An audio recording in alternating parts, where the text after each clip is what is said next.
think we're ready to get started. Good afternoon, everyone. Thanks for joining us here, and thank you for anybody who's joining us online. So this is our February 4th City Council work session. Our meetings are public, and you're welcome to join us in any way that you choose, either here in person, from the council's webpage, probably, and from Zoom, YouTube, SLC TV, whatever is most comfortable for you. This is a work session portion of the meeting. There's no public comment. Please join us tonight at our 7 p.m. formal meeting to share your comments. We, of course, welcome your feedback anytime by mail at P.O. Box 145476, Salt Lake City, Utah, 84114-5476, by email at council.comments@slc.gov, or via our 24-hour comment line, 801-535-7654. Comments we receive on the agenda topics are shared with all of the council and posted on our website, slccouncil.com.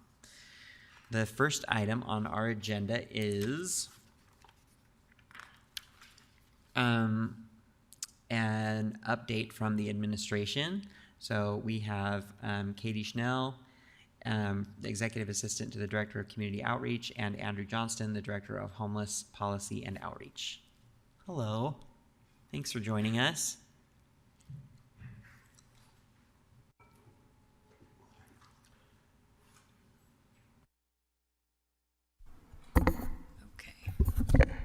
Can you all hear me okay? Yes. Awesome. I'm Katie Schnell, here to do the administrative update, and we can go to the first slide. As a reminder, we encourage everyone to visit this webpage for ongoing opportunities to engage with the city on various neighborhood projects. Next slide, please.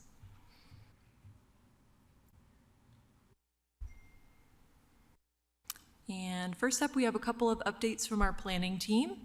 Transmitted to council are both the electronic sign regulation updates, which add dwell and twirl time regulations to electronic signs, and the commercial and mixed use zoning consolidations as we continue the effort to consolidate zoning to something more manageable for the city to administer. And the multifamily merger, RMF 35 and RMF 45 consolidation, is in its public engagement phase, with its first Planning Commission briefing scheduled for February 12th and a public hearing in March. This is a nuanced approach to consolidating these two zones into a new RMF 45 zoning district to match the purpose of the district and establish zoning regulations based on housing type to avoid a one-size-fits-all approach. And for the next item, the Planning Commission initiated a text amendment to modify an existing prohibition on some land uses that create excess pollution from being within 1,000 feet from a single or two-family residential zoning district to apply to any residential district, so the provision is more equitable to all residents, not just those living in single or two-family dwellings. This effort, the separating residential zones from high-impact land uses, will start its public engagement period soon. Next slide, please.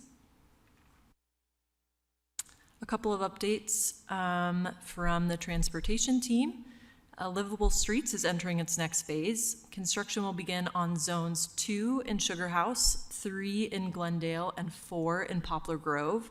For more details on those projects, we encourage residents to go to the feedback page, then navigate to the Livable Streets tab. A couple of updates on some constituent CIP projects. The Sugar House Safe Side Streets project is starting soon as a contractor has been selected. Their work will conclude with a traffic circle at Ramona and 1000 East. And the 400 South Safety Improvement CIP, which includes curb extensions, red crosswalks, and flashing crosswalk signs at the intersection of Goshen and 1000 West along 400 South. Work should be starting on that this week. And finally, a construction meeting was held last week for the Ballpark Station crosswalk construction to determine that timeline. They are expected to start early March and end in early May to install 2 new signalized crosswalks across 13th South near the Ballpark track station. to enhance pedestrian access and safety. And next slide, please.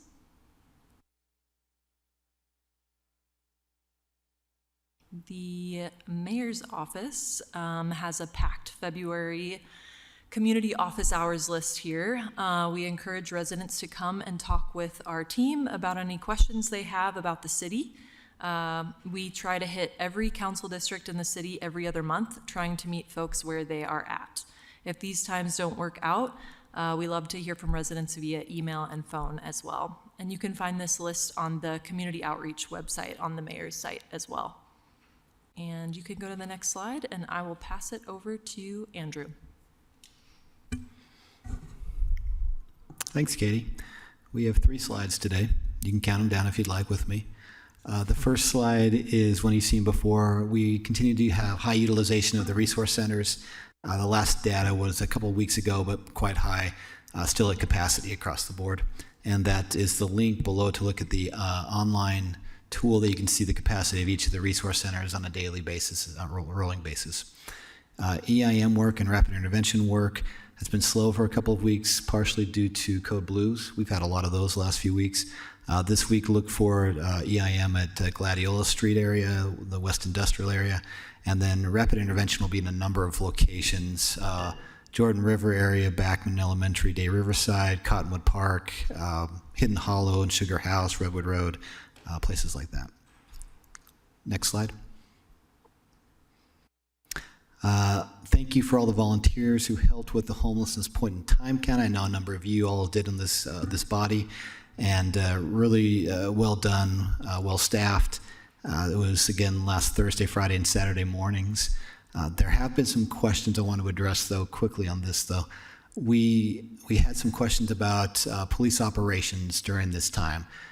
Generally speaking, every year during the point in time count, we really try not to do a lot of encampment impact mitigation work, rapid intervention work that would disrupt existing camps where folks are staying to help not displace too much right before a count so we can get as accurate a count as we can.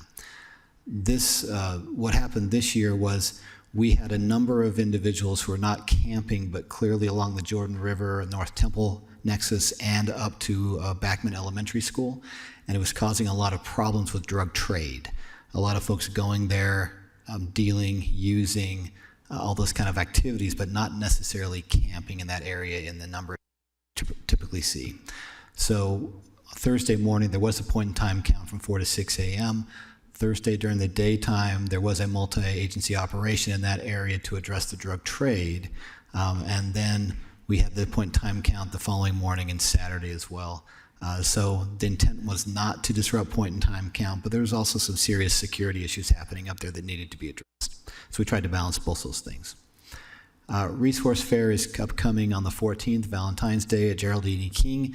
That is focused on the clients at that resource center. And then we do still need, we as in the collective we of our county, we desperately need volunteers to work with the Second Coalition on Code Blue Nights. We've had a number of them this month. I would anticipate we may have a couple coming this weekend with the forecast. There have been some issues, I think I've heard, with the previous sign-up link online. And so there's a new link here I've attached. And next slide.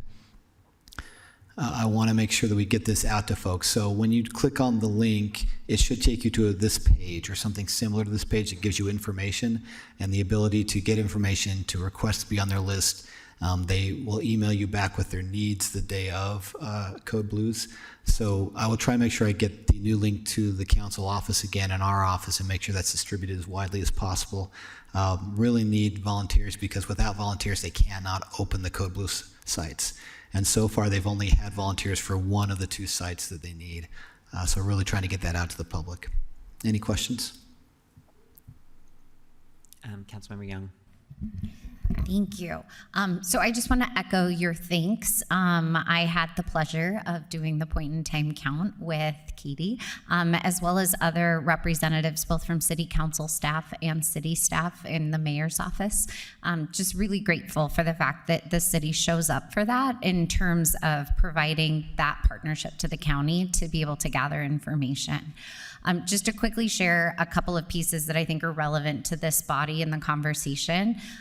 one of the most difficult statements that was made in one of our conversations was that as the weather gets warmer, some of the individuals experiencing homelessness were lamenting that because they were like, our Code Blue sites shut down.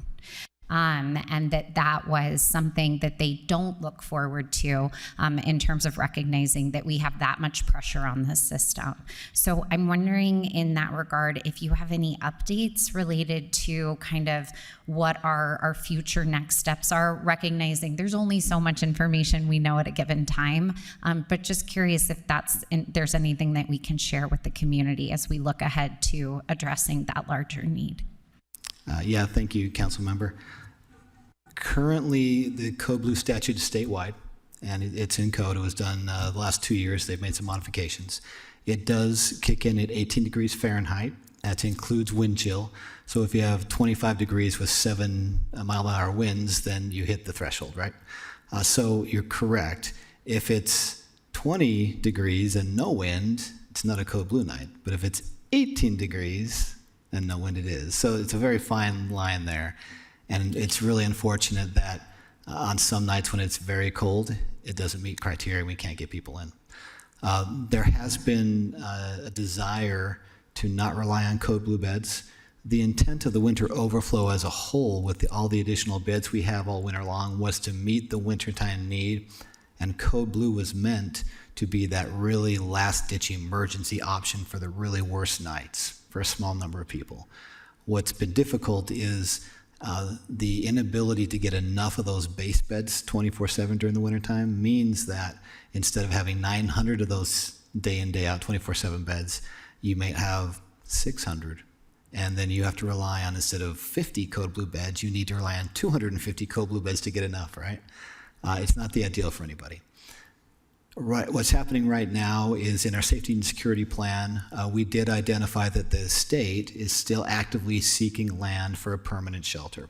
And that would be a very large campus of at least, they're identifying, say, 1,200 individuals or beds they could have there. We identified that because that might take more time, that we wanted to help with an interim plan in the next, we said 12 to 24 months, sort of a window there. Those discussions are happening daily right now between ourselves, the State Office of Homeless Services, and others. I don't have anything to officially announce at this point, unfortunately, but I will say that it is a daily sort of event going on to try and work through all the details that would make that happen. And as soon as we can possibly announce something, we would love to do so. Thank you for the update on progress. I know, like I said, everyone's really hopeful for, an announcement. To me, it's really helpful as well just to hear that those conversations continue so that we're able to just share with the greater community all the amazing work that you're doing and that the city's doing to be able to help support our partners at the state in arriving at that outcome. So thank you for that update.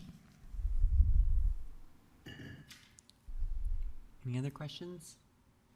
All right. Thank you so much for being here. Thank you for that. The second item on our agenda is an ordinance change for mixed use or MU zoning consolidation text and map amendment. And for that, we have Nick Tarbett from the City Council. We have Daniel Echeverria from Planning, Senior Planner, Chrissy Gilmore, and Kelsey Lindquist, also from Planning. See you all. So I think, instead of me saying something that they'll just have to repeat for a quick intro, I'll just say we have this scheduled for a full hour. Yes. Planning has about 30 minutes of presentation, but they said you can jump in at any time and ask questions to keep it going so you don't have to write them down and have them at the end. So feel free to jump in when you do have questions. Okay. Thank you. Okay, thank you. Well, I'll jump in. I'm Chrissy Gilmore with Planning. We are really excited to be here today. This is a big proposal, and we're excited that it's made it to you, and we get to present that today. Today, we're going to overview the mixed-use consolidation proposal and then get your input on some key questions and then just general input. Next slide, please. So the goals. So this proposal is to update the zoning ordinance and the zoning map by consolidating 26 commercial mixed-use and form-based districts into 6 new mixed-use districts. This is for a few reasons. First is to support local businesses and residents by creating new mixed-use areas that will enhance neighborhood accessibility and walkability. And then this effort will also streamline our zoning code by reducing the total number of regulations. This will assist staff in creating a more manageable code, and then will also ease the understanding and accessibility for the public. And then as planning staff, as we were developing this proposal, we had several overarching goals and keys to success. The first was to ensure that we were maintaining existing property rights as much as possible, which sometimes, as you'll see, results in an increase in development potential where appropriate. For example, in some mixed-use zones, there will be a slight increase in building height or a reduction in setback requirements compared to current regulations. We also wanted to minimize creating new non-conforming uses or buildings, and did a full analysis to make sure that we were keeping what works and what is working well.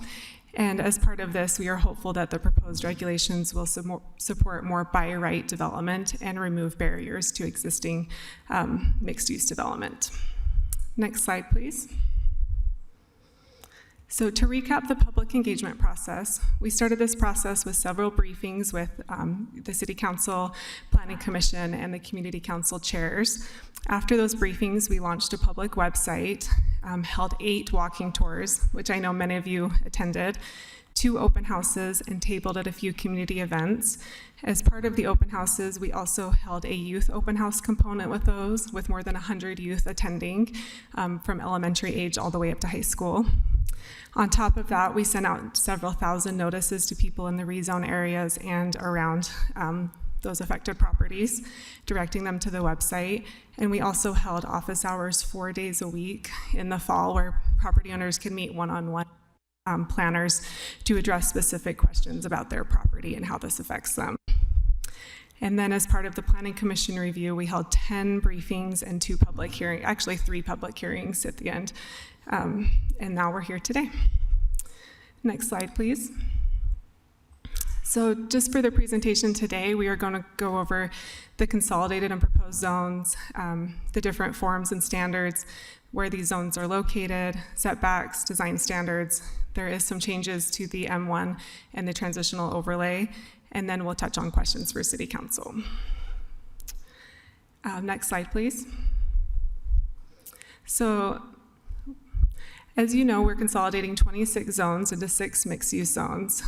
We try to combine zones of similar scale, primarily by height, to retain existing property rights, like I already mentioned. These, you can see on the slide, there's the different zones listed. I won't, name each one, but you can see that we started the MU2, which is generally 2 to 3 stories, and then stepping all the way up to MU11, which is about 11 to 12 stories. You can see how these zones scale on the graphic on the slide. The slide also highlights at what threshold design review is required. So in the MU3, it's at 35 feet and would generally cover a 4th floor. And then in the MU8, it's at 75 feet, generally covering the 7th floor. And then MU11, it's after 85 feet. And design review requires approval from the Planning Commission for reference. And then next slide. So building forms. The mixed-use zones are form-based zones, so they regulate development by building form rather than applying the same setbacks or building height for each structure. So like I mentioned, the setbacks and heights are going to be based on the specific form. It's divided into 3 key categories, with each zone having their own specific zoning regulations. So the cottage development, urban house, and 2-family forms typically have the same setbacks. And then row house is in their own category. And then storefront, vertical mixed use, and multifamily will share their own set of regulations. Okay, next slide. And then general bulk and massing. So the consolidation attempted to make setbacks consistent across the various zones with some limited exceptions.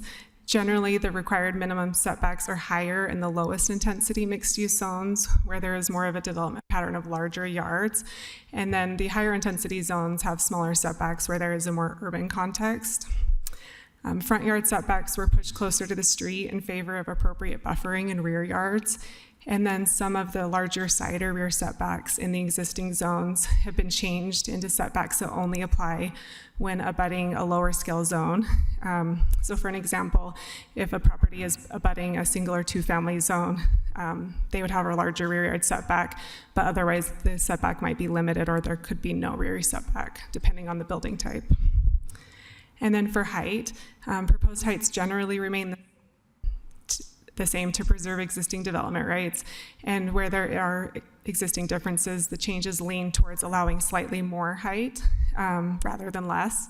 So for example, in the MU2 zone with height limits ranging from 25 to 30 feet in those existing zones, the MU2 zone itself will allow 30 feet of height. So some of those zones are getting an extra 5 feet of building height. Chair, I've got a question. Yeah, go ahead. Just because I know there's some applications that I would want to better understand. Would that setback, if there was a smoking area, for example, and it abutted a single-family residency, would then there be limitations at all? Is there anything in our code that what you're proposing that would help limit that? We do have outdoor dining requirements, so it kind of depends exactly how that would fit in, if it's part of an outdoor dining, but there are specific setbacks that would need to take place with that. There's also a landscape buffer, a 10-foot landscape buffer that you're not allowed to have paving or other structures in. It has to be that vegetation. And I'm trying to think if I'm missing any other points on that one. I was just thinking and the in health District 4, department. I've seen some proposals where they'll share in the plans that there'll be a smoking area. Maybe it's not dining, it's not restaurants, but just housing and then a specific area. And I was just curious if that's been considered in this. Yeah, I'll have to look at the county health regulations and see if there's anything in that. I can't think of anything else specific on this proposal. That's a concern that keeps coming up. I'd love to hear, and maybe it's not something that we can, in this zoning consolidation, talk about, but just something to consider. Thank you. We'll look into it. Okay, and then next slide, please. So there are some general standards that apply to every zone. The first is that the proposed regulations include a general provision for allowing lots without public street frontage. This situation is common with townhome developments where units or lots are not located directly next to the public sidewalk, which you can see on that graphic on the slide. These developments usually have to go to the Planning Commission for approval. This process creates a time and financial barrier to new housing development.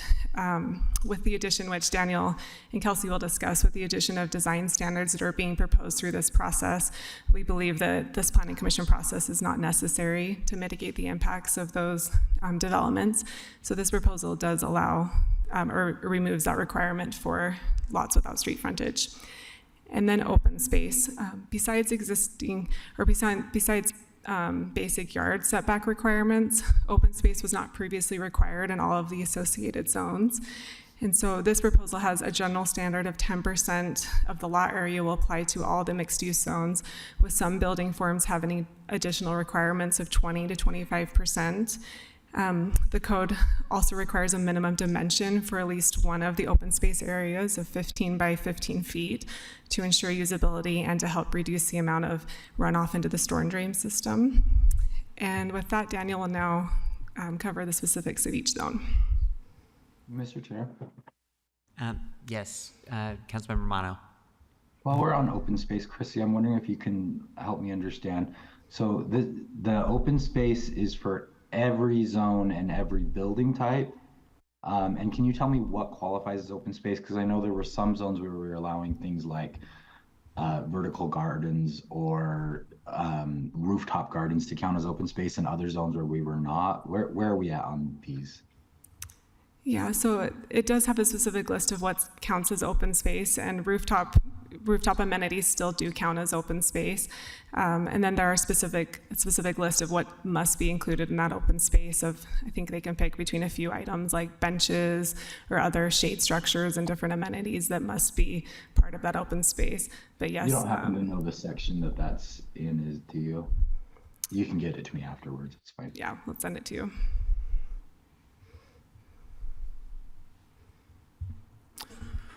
All right, can we jump to the next slide? Mr. Chair, Oh, Oh, yes. done. Councilmember Pui. quick question on that previous slide. When we're talking about open space and vegetation, is the suggested language updating to talk a little bit about drought-resistant vegetation and not necessarily grass? Or I just want to make sure that we're not encouraging necessarily a lot of grass when we are, in almost a constant drought in Salt Lake. That said, there is need sometimes for open space that has grass. So I just wonder if the language this includes some encouragement on this matter. Yeah, so similar to the recent landscape ordinance changes, you can use tree canopy coverage toward the vegetation coverage, so you don't need to necessarily cover it with just like a turf area. Okay, Thank you. thank you. All right, can we jump to the next slide? All right, so I'm just going to cover where the zones are located and their basic standards. So we've grouped them here into 2 zones on a page because each of the 2 zones have pretty similar standards. So the lowest scale zones, again, are the MU2 and 3. We're looking at 2 to 3 stories for MU2 and 3 to 4 for MU3. The MU2 zone is consolidating the very lowest scale commercial zones we have, which are the SNB, RB, and CN zones. These are located on lower scale corridors and at intersections, the heart of many single family neighborhoods in the city. So you see these at 9th and 9th, 15th and 15th, and along 1100 East.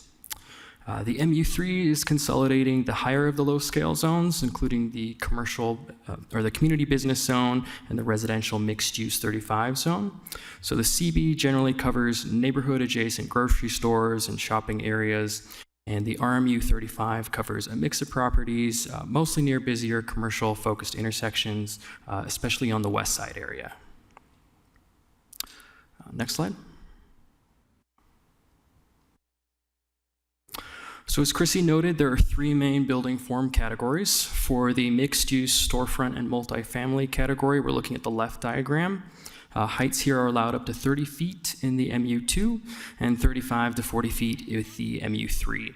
And for MU2, this is a slight increase from the 25 to 30 feet allowance under the current zones, and it's about a 5 to 10 foot increase for the MU3 from the current zones.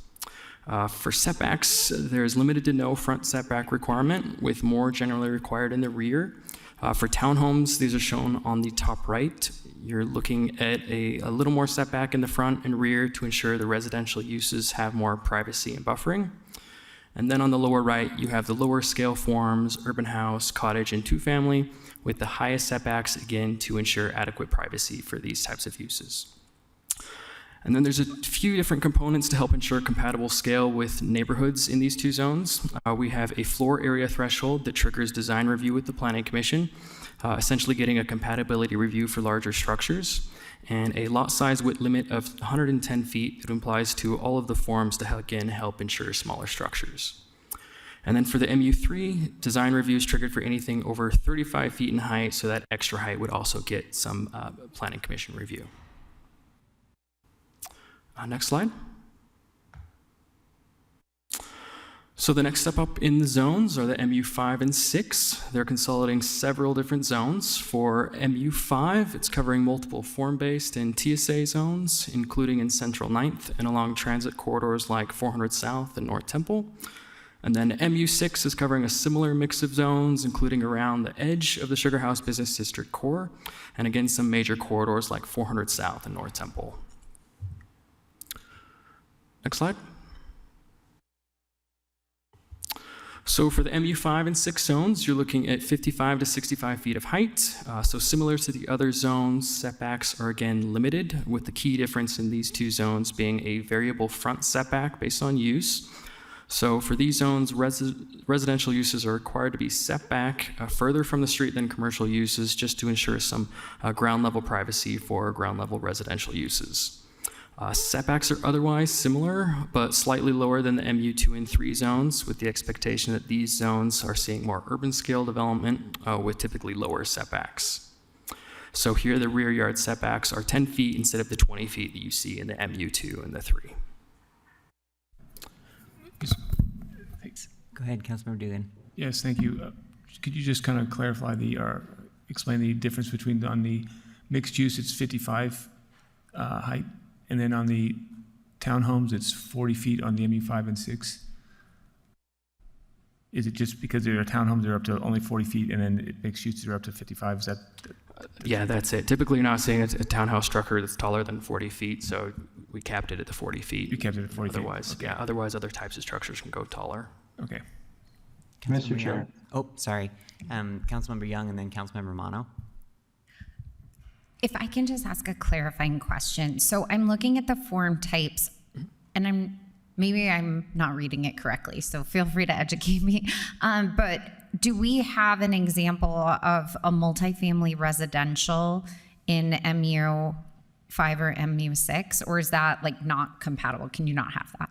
Yeah, so sorry. So the left diagram would represent a fully commercial building, like an office building, but it also represents a multifamily building, and it also represents a multifamily with retail on the ground floor. So the standards for all those types of uses are all the same, essentially. Got it. So for just for my clarification, so if it was a multifamily residential building, it wouldn't have that requirement for commercial on the ground floor, or it would depending on height. It would depending on the location it's at. Got it. So there's a whole slide dedicated to that because it gets a little tricky. Okay, all right, I'm ahead of the game. I'll wait. Thank you. Okay. Councilmember Mono. Thanks. Just as because Councilmember Dugan brought up heights, I was wondering if Daniel, you could help me understand. What are we allowing as in terms of protrusions above the allowed height? I know these images show us like stairways and things like that. Are we allowing parapets? Are we allowing rooftop furniture and stairways and elevator overruns? What is and what is not allowed? Yes, all of those things actually. And I think there was a recent ordinance change that allowed for rooftop uses pretty much across the board. And that's also applying to the MU zones here in this case as well. Okay, so we can go to our max height, and then parapets, stairway enclosures, and elevator overruns and would shade structures also be allowed? Yes, yes. Okay, thank you. Any other questions? Okay, go ahead. Okay, so next slide, please. All right, so the final two zones are the MU8 and MU11. These are consolidating our highest intensity zones outside of the downtown core. So for MU8, you're seeing the RMU zone neighborhoods in East Downtown and TSA zones on North Temple and 400 South. And then for MU11, you're generally seeing the general commercial TSA zones and Sugar House Business District zones in the Granary area in West Downtown, 300 West, and the Sugar House Business District core. Next slide. So again, these are the highest intensity zones, allowing for up to 90 feet in the MU8 and 125 feet in the MU11, with the exception of 150 feet being allowed in the Granary area that's just adjacent to downtown. There's two thresholds for design review here, with 75 feet being the design review threshold for MU8, and anything over 85 feet going through design review in MU11. And here, setbacks are the most limited in all the MU zones, with the expectation that these are the densest urban neighborhoods. Row homes are allowed, but have more limited setbacks than the other MU zones at 5 feet setback in the rear for MU11. And the lower scale forms like cottages and urban homes aren't allowed, as there could be scale and intensity conflicts with the taller buildings that are expected in these zones. Next slide. So some of these zones are seeing reduced setbacks from the current zoning. So to help ensure compatibility next to our lower scale zones and neighborhoods, we've incorporated some special setbacks and stepbacks. For the MU5, 6, 8, and 11 zones, there's special requirements next to any zone that has a 35-foot or lower height limit.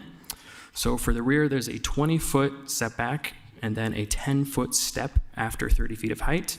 And then for the side, it would be a 10-foot step with that same step back.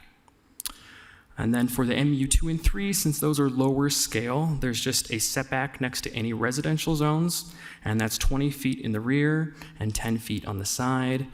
And then for all of the above rear setback areas, there's also a landscape buffer of 10 feet with trees every 30 feet, a shrub line, and a 6-foot solid fence along the property line.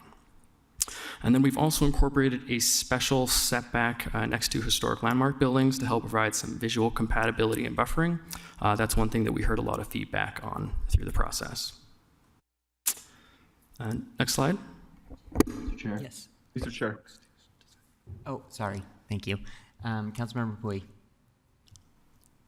I just wanted to flag in the previous slide the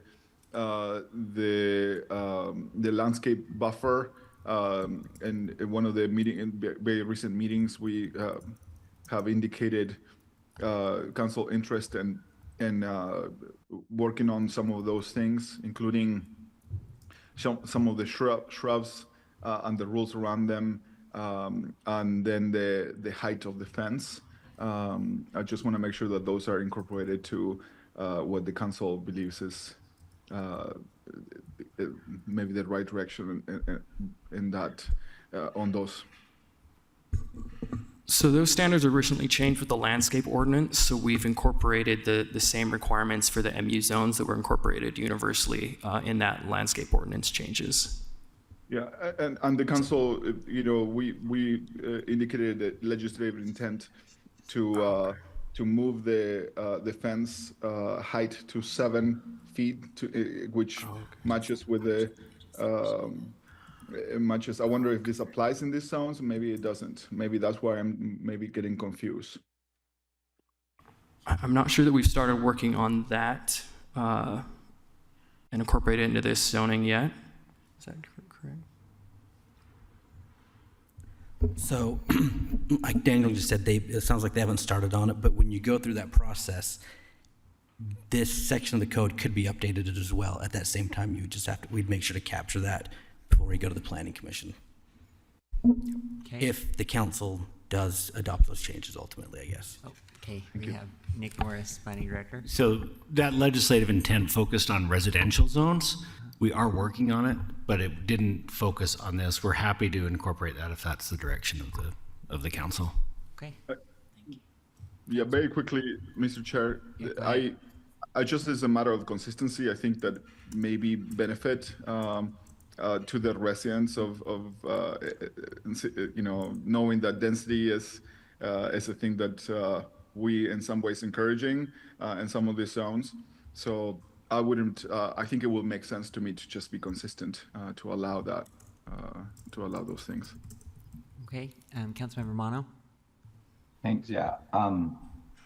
Daniel, I'm wondering about the setbacks and step backs on this slide. And as I was reading through it, it does seem like that they're only applicable to certain zones when adjacent to other zones. And I'm wondering why would it only be MU5, not MU5 and above, whenever adjacent to a lower zone is required to have these certain setbacks and stepbacks? And then the second question related to that is, in the previous, the ones that were replacing the zoning allowed, if you were, for the rear setback specifically, if you were adjacent to a alleyway, that was able to count as like exemption from the requirement for the step back. I'm wondering if that still is. So on the second part, yes, alleys could still count toward any setbacks that are required here.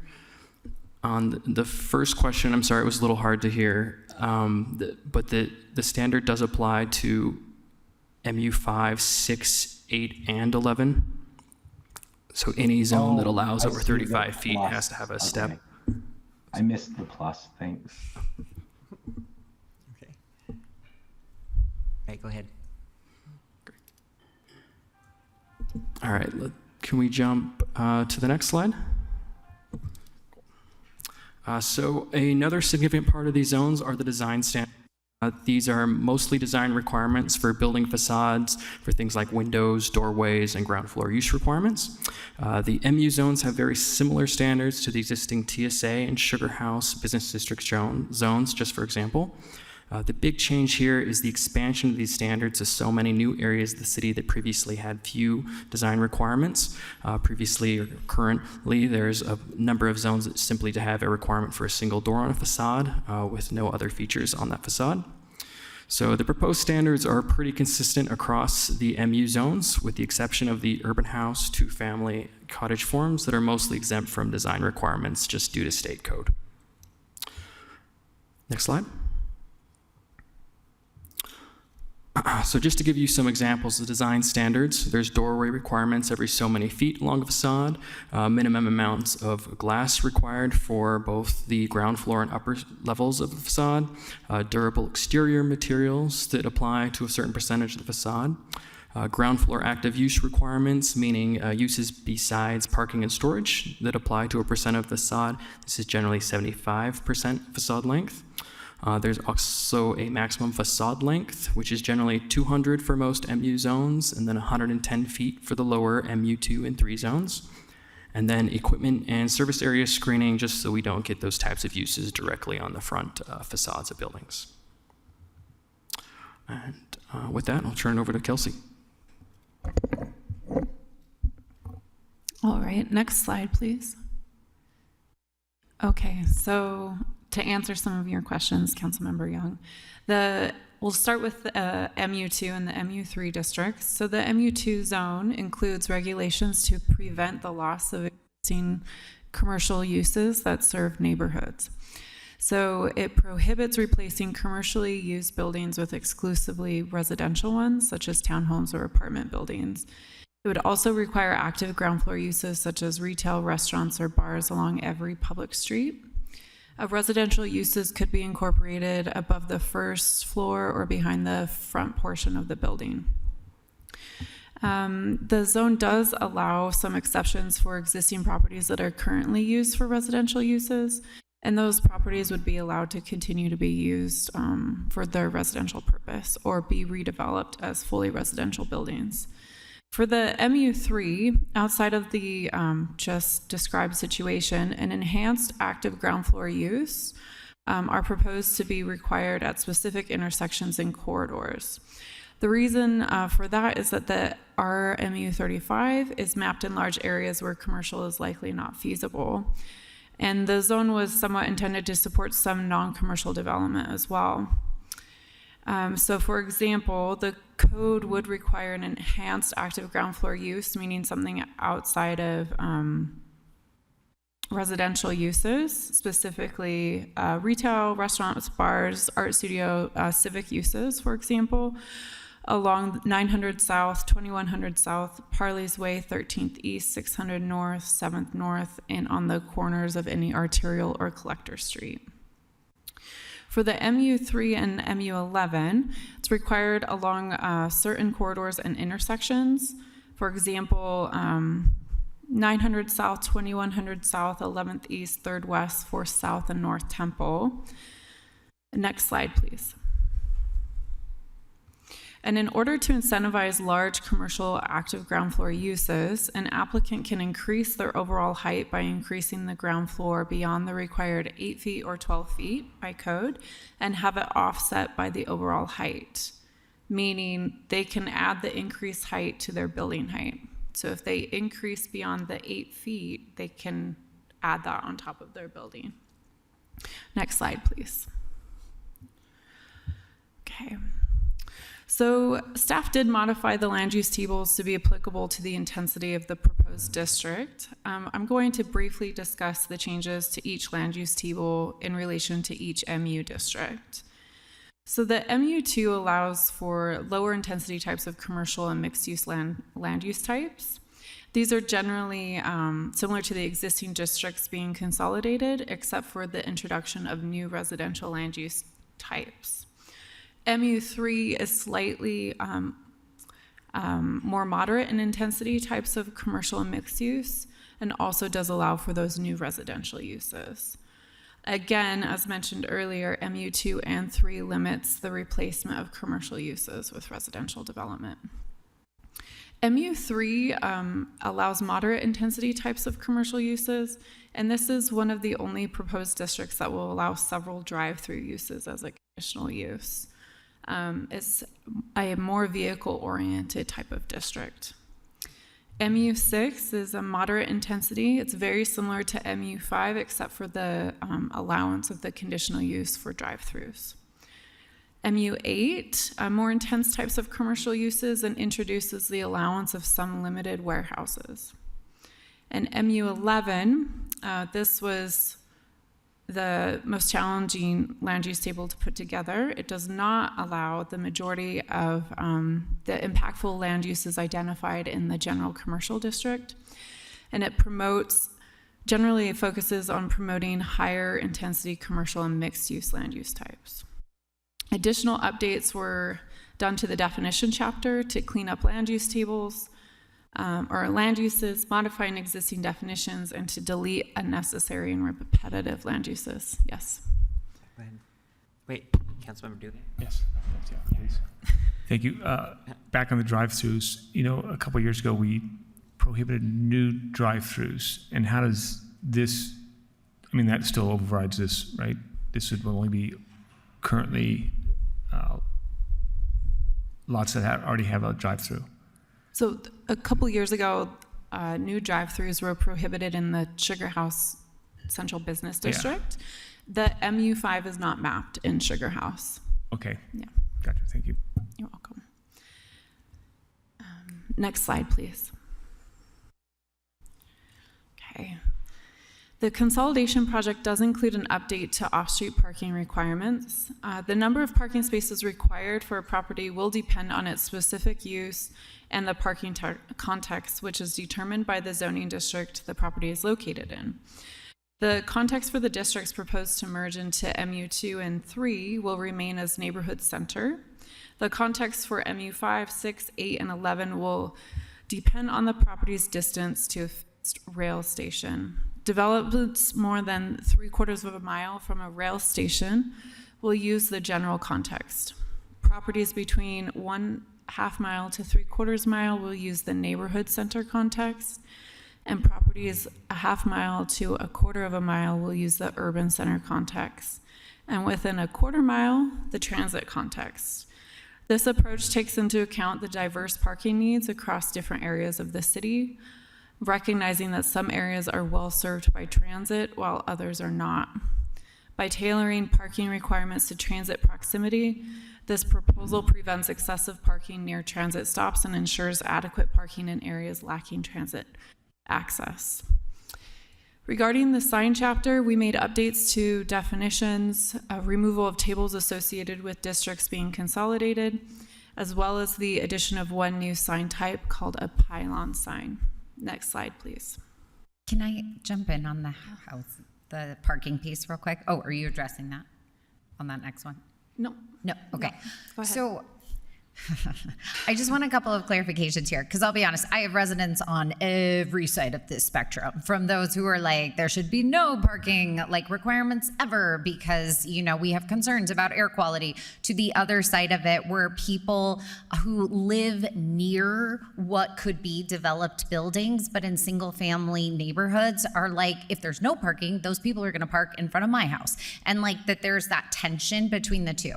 So just for my clarity, this is what's required in terms of the city aspects, but it does not prevent any development from saying we would like to incorporate more additional parking. Is that accurate?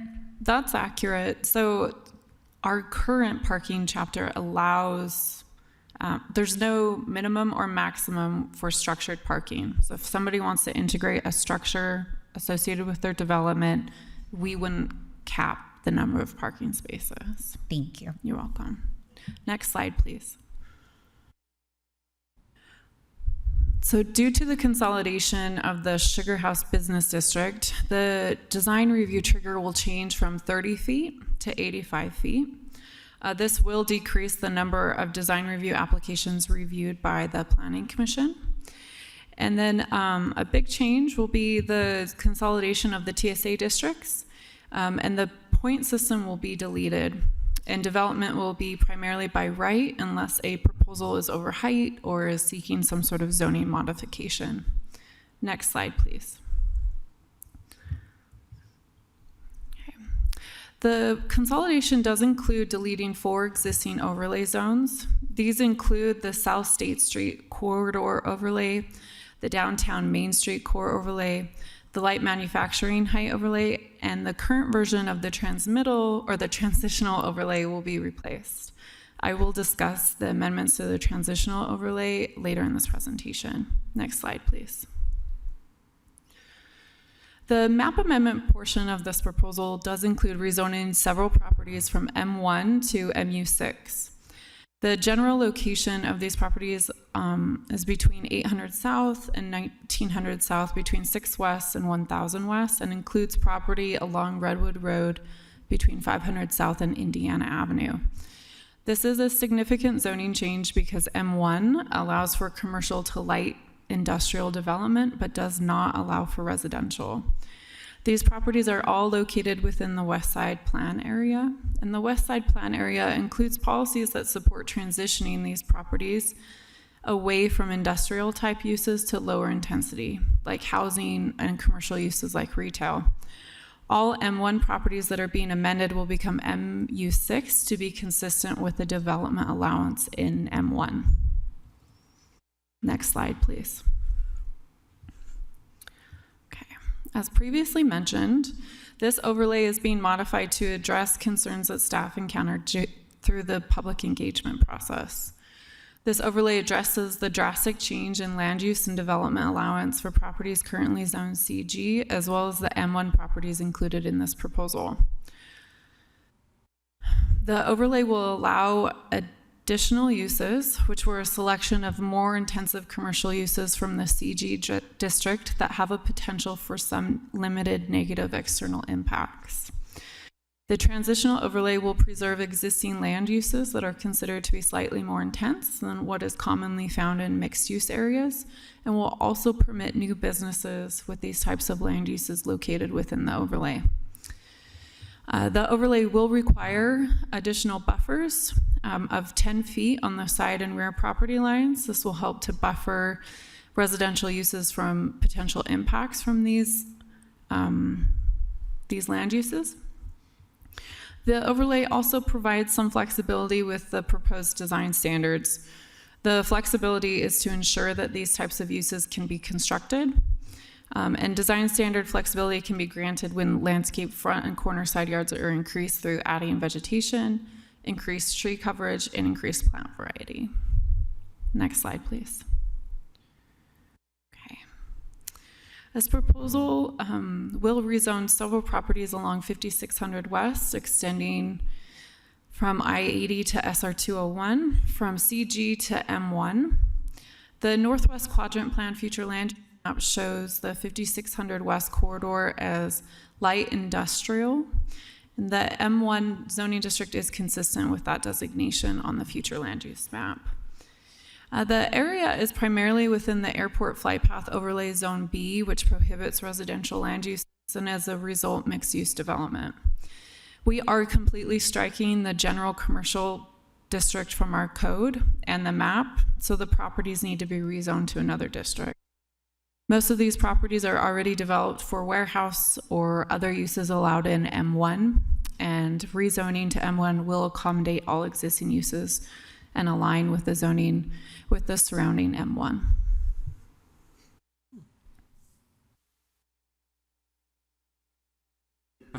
Next slide, please. All right, so since the Planning Commission recommendation, we realized there were some mapping errors that we're asking the council to fix and clean up at this point. So the first was we realized there were some residential office zone properties in East Downtown that actually allow up to 90-foot tall development that were instead moved to the 60-foot tall zone. So we're requesting that those be changed over to the 90-foot zone MU8. There's also a handful of RO properties between those 90-foot properties that we're also asking to bump up to 90 feet, just so that there's a consistent height along a block face. And then there in FBUN2 in Central 9th, we currently have an allowance for additional height next to block corners, but that additional height follows property lines and it ends up with a kind of a haphazard pattern of additional height. So we are proposing to make that a standard 165 feet from a corner. You're allowed to go up to 65 feet, so it more represents the more square forms in the yellow hatching on the map.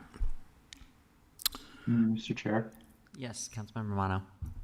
on that FBUN2 area thing, so those specific corners will be called out in the text? So Or will it be any corner of arterial streets or whatever? So for this case, we would just be mapping the MU6 165 feet from the block corner, and then the MU5 would cover the rest of the block. Oh, okay, got it. But then would it be, what about parcels that, like, I think that one on 8 South and 200 West is one big parcel. So will we be split zoning that parcel, or will that have to continue to the whole length of that parcel? I'm trying to think. There is a property there that was recently rezoned by the council that we're not proposing to touch just because it was done in the past couple years. I'm sorry, the directionals are covered. Maybe I asked the wrong question. Let me ask it this way. When the 165-foot corner doesn't match the proper parcel lines, does it all go to MU6 or does it stay MU5? How do we deal with that? Or So- can we do something where within 165 feet of the corner on this parcel, you can go up higher, and then you just have to step down within the same building? Yeah, so you'd end up with a split zone situation where part of your property could be up to 65 feet, and then perhaps the back half only can go up to 50 feet. Okay, but we'll clarify in the ordinance that doesn't mean you have to go get it rezoned or anything. You can still build. It's just this section of your parcels can be taller. Yeah. And we have this situation in a number of places, and there's some existing code that essentially says you treat that section with MU6 and you treat the other half as MU5. Okay, thanks. Okay. All right, next slide. So the other situation is at 21st South and 700 East.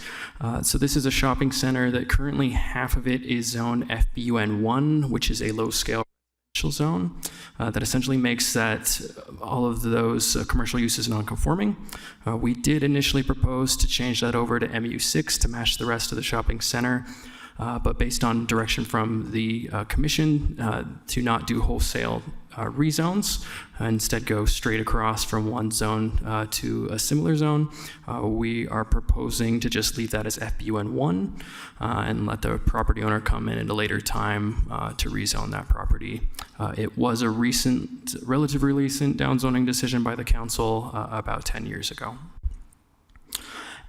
And then there's also a federal property that we originally proposed to move PL to an MU5 zone, but again, based on commission direction to just move zones straight across, we're proposing to just leave that out altogether. If that property is ever sold by the federal government, it could be coming for a rezone. Would that require it going through that long 6-month? Is public lands different from open space? This one wouldn't be. Okay, so it's on a rapid transit. We've got the golf course there. We've got Riverside Park. We've got a lot of green space around there. We're not at a deficit, but it's one of the places where we need affordable housing. And so I wouldn't want to see something on a rapid transit bus line that we're subsidizing not go for a better and higher use. So currently it's owned by the federal government, and there's no intention to sell it. We haven't heard anything of Okay. that's going away. All right, next slide, please. And I promise we're almost done, just a couple more slides. Okay, so Daniel covered the map changes, but since this was voted on by the Planning Commission or recommended, there have been several small, just minor changes made, like typos corrected, but there are a few more substantive changes that I wanted to go over with you. These have not been reflected in the ordinance because we wanted to run them by the council before we made those changes. I'll be quick on these, but the first one is to add the use contractor's yard and office indoor to the transitional overlay. This is similar to other proposals that are allowed in the overlay, such as warehouse, and it was unintentionally left out. The second is to remove Richard Street, which is in the ballpark area west of Main Street. Remove that as an area requiring enhanced active ground floor use that requires retail or restaurants. And this was, after further analysis, we don't believe that this meets the criteria and we could support that level of activity. So we're recommending that that is removed from that enhanced ground floor use category. The third is signs. Adjust the height for private directional signs for all of the sign tables to 8 feet from the current height of 4 feet, because this is leading to signs that aren't at eye level. The fourth, which we might be coming back to you with some recommendations, but is add a transition period to the adoption. Staff heard from several or a handful of developers that are well into their design phase but haven't yet applied for permits, that are asking for a transitional or a delayed implementation of this proposal. Our transmittal had 9 to 12 month recommendation. In hindsight, that was too long and would create too many conflicts with staff and additional workload to manage two codes. So the slide has 3 to 6 months, but there could be other options, and I think we would prefer to come back to you with a few different ideas that you could review for how to do that implementation. And then next slide, please. And then there's 2 more that we're recommending changes for. The first one is delete the requirement for a 6-foot walkway between multiple buildings that are over 75 feet in facade length. This requirement is in the design standards in Chapter 21A37.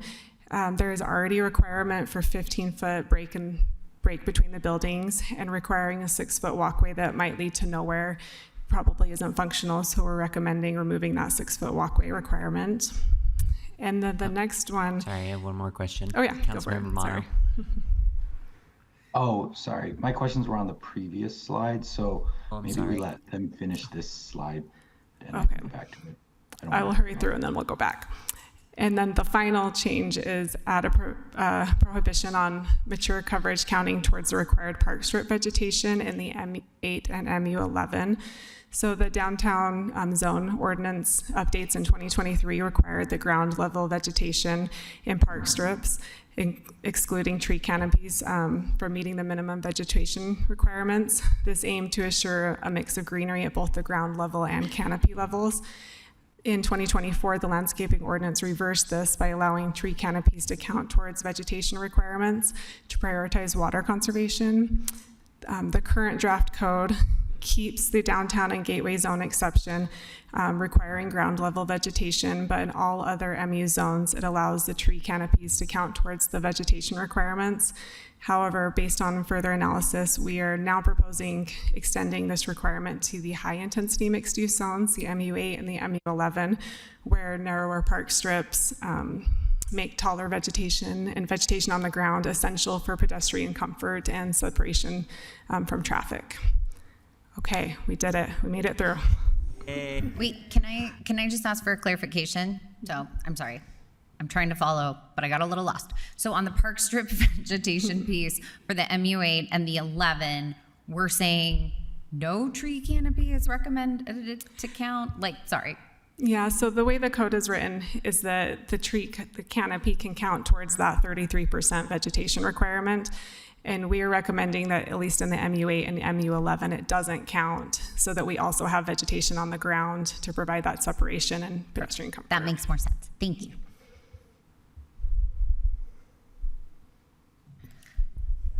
Petro. Can I ask a procedural question? So as we're going through this consolidation, when something is going to be consolidated to one of these new zones and changed from a previous one, are we as a city noticing that and doing hearings? I've gotten a lot of questions about the Lucky's grocery store in my district at 700 North and Redwood. And I haven't been able to answer if someone is trying to buy that and rezone it, or if it's us doing our work to conform to the new zone. I missed the first part, sorry. So we did a lot of notices to the property owners. Is that what you were asking, if they got a notice for? Yeah, we sent out multiple notices to property owners that told them the website to go to, and then they could schedule a time with us, discuss the zoning changes. So we met with a lot of property owners. I'm not sure that we heard from Lucky's themselves, but we'd be happy to sit down No, with it's the them. property owners around them. Oh, okay, okay. And we also notified the surrounding, at least out 300 feet from the limits of those zones, so the neighbors actually knew what was going on with the commercial zones. Thank you. Yep. And then there was the real estate association mailer that went out citywide, and I think there was some confusion caused by that because people that hadn't received a previous notice because they're not in the project area received that notice. So there might be some confusion, but we're happy to answer any questions from your constituents. Great. Okay, I have a couple items. I'm going to try and go quickly. So as a part of that, one of the items that's in the staff report, which is probably the easiest to operate around, sorry, I'm dragging up, is on item 2 under policy questions. There's the conversation related to drive-throughs and potentially requesting council to consider supporting allowing for financial institutions to have drive-throughs in the MU11 zone. So one of the things that I've seen as part of this conversation leading up to today is that we do have some of those like older businesses that are looking to like revamp, refresh, you know, and kind of move that direction. And as they're looking to do that in some of these central business district areas, because of the age of the building, it's hard for them to maintain the facade requirements and be able to build up to increase the housing opportunities that we want to see in these areas. So I guess that's a request I have, maybe, I don't know how this works, for others to like weigh in on in terms of the opportunity to modify the land use table to allow for financial institutions to have drive-throughs to be maintained in the MU11 zone. That's one. Do you want me to keep going? I do. Yeah, I have more. Okay. I'm all out. Next up, my second item is a little more probably nuanced, and maybe it's just one where I just need some education. I'm trying to figure out the how and the why associated with as we move from a townhome or a row home that might be like 30 to 40 feet versus then we shift to the multi-residential, and then we're requiring commercial on the bottom, just trying to understand how those pieces meet together. I've seen some new designs where we have like a building that may have 2 units in it, but it's not a traditional townhome in the fact that it doesn't have like a delineating wall. It's kind of interwoven throughout. It's a pretty similar concept though, you know, as to that, and yet they would be required to have commercial on the bottom, which would change the typology of that. And I guess my question is twofold. So again, I probably just need some follow-up with you guys to understand those differences, not coming from a building background. But the second piece being that if we're building lower level resident structures and requiring that commercial activation piece, does that limit some of the opportunity and typology for some of the development outside of the higher level high rises? I can jump in. Jump in. I'm processing. I might not have done a great job on that enhanced active ground floor slide, but there are really 2 kind of tracks in this proposal. So active ground floor uses are just required, and that is any allowed use in the district outside of parking and storage. So for say like a sideways row home or just townhomes that front the street, outside of those designated intersections and corridors that I discussed would require an active ground floor use, meaning a residential use. So that whole residential unit could count as an active ground floor use. Or, you know, if somebody wanted to be creative, an art studio or an office and then units above, however they wanted to do it. Now, for instance, if a property is located in an area designated for an enhanced active ground floor use, those intersection and corridors I described in that slide, that is a use specific to like retail, some sort of commercial component, restaurants, bars, a civic use, theaters.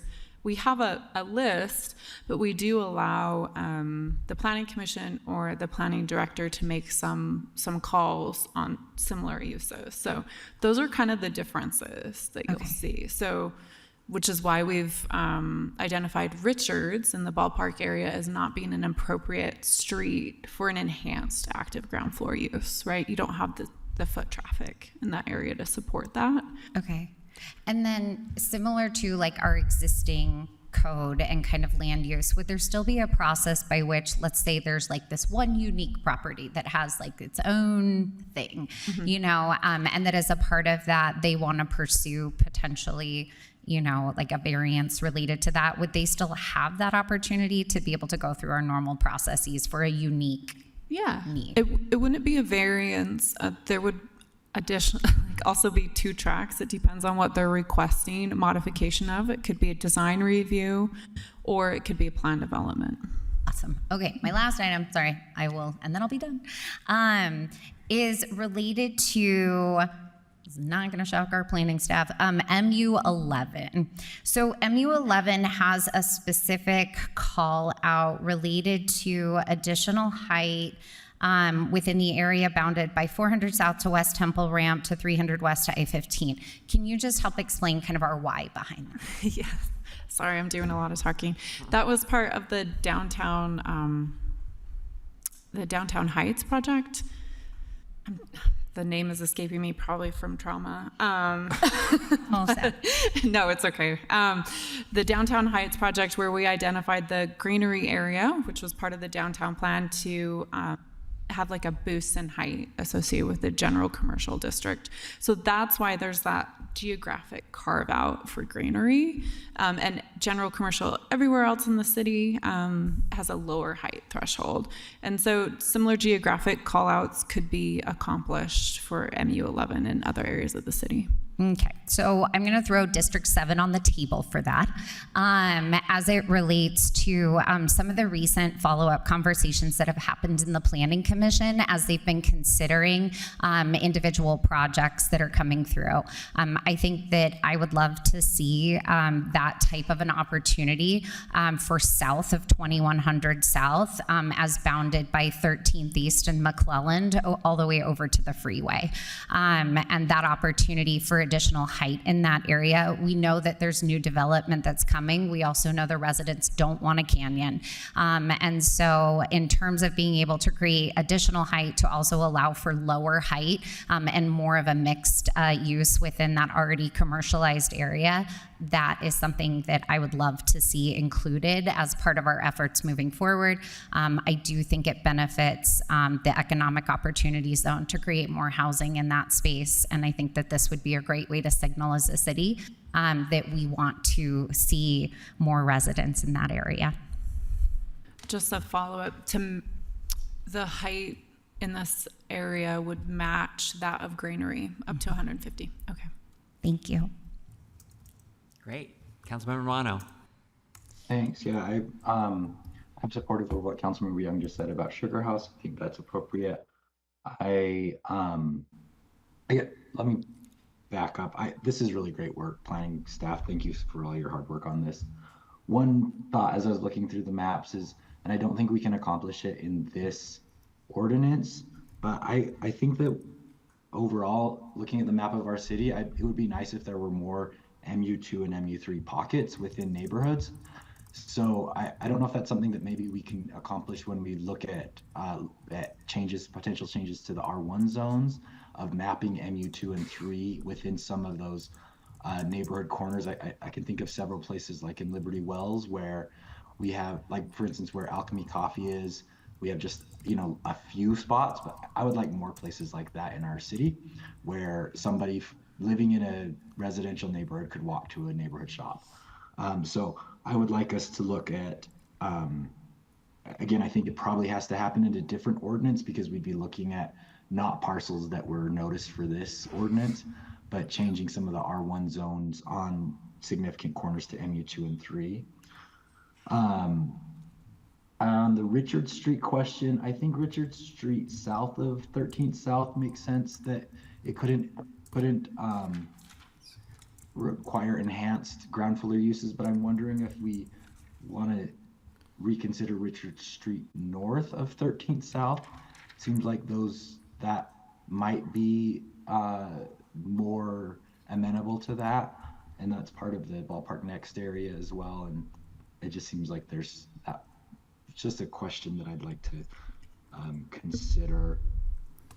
I thought that Green Street map was a little confusing to me, that just the building of that would be considered, would have been downzoned to FBU11. So I'd love some history on why that happened and why the council did that when they did that, because it doesn't make sense to me that just the building of a strip mall and not the parking lot would be zoned as one thing and not the other. And so I know that this goes against what the Planning Commission says, but I'd like to know a little bit more about that, and maybe we should rectify that at this time.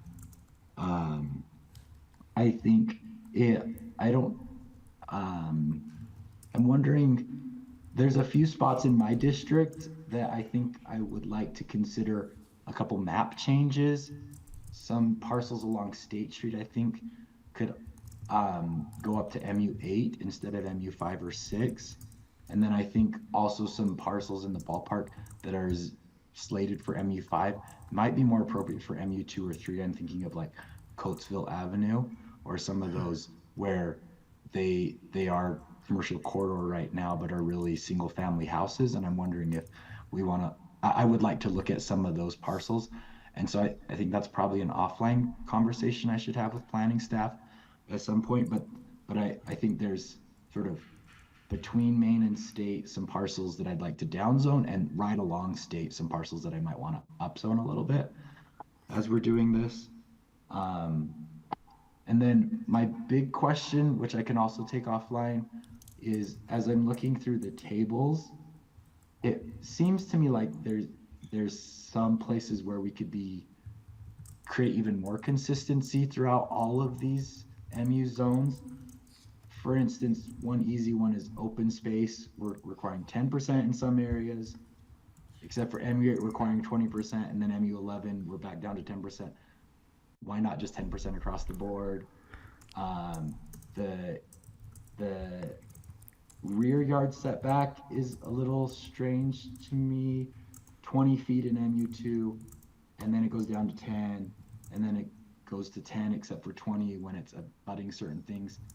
And there's probably reasons why that all makes sense. And so if I could just schedule a time to go through some of those things, and if there's opportunity for more consistency and more simplicity. So like as an architect going through designing a building in these zones, I just know the rear yard's always 20 feet or the rear yard's always 10 feet. That would help me rather than having to look at this table every single time. But there's probably I'm sure some of those have very valid reasons why you did that. So I just need an explanation for that. Okay. Councilmember Pui. So, sorry, did you want to respond to any of that?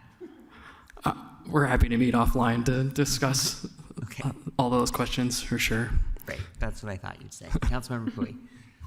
Thank you, Mr. Chair. My question is very directed about TSA zones and the point system. I would like to also schedule a little meeting to understand a little bit about the impacts of by right approval on TSA zones.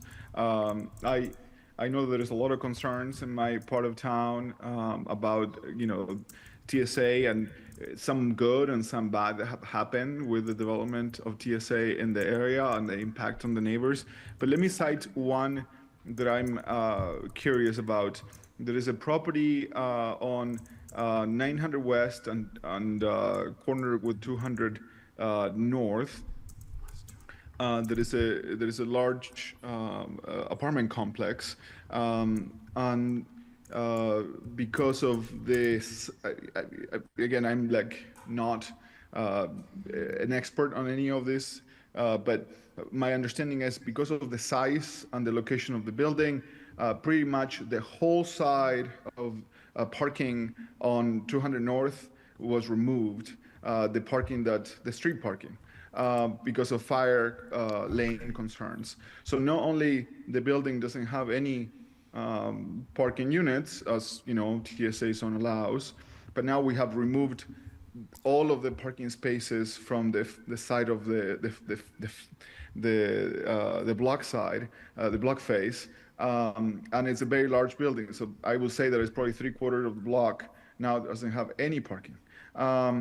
And that seemed like poking the neighbors in the eye a little even more. And I bet that was not in the original intent. So I really want to make sure that the fire code and the rules the fire department needs are addressed when we're making these changes, because that seemed contraproducent to the overall goal. You know, there is already a street and parking was there, so losing those spots seemed strange to me. So I guess one of the overarching question will be to me, what other impacts happen on the street side, and if that could be addressed when we're making these changes. I'll try to answer that as best as possible. We do work with fire as closely as possible when we develop these codes.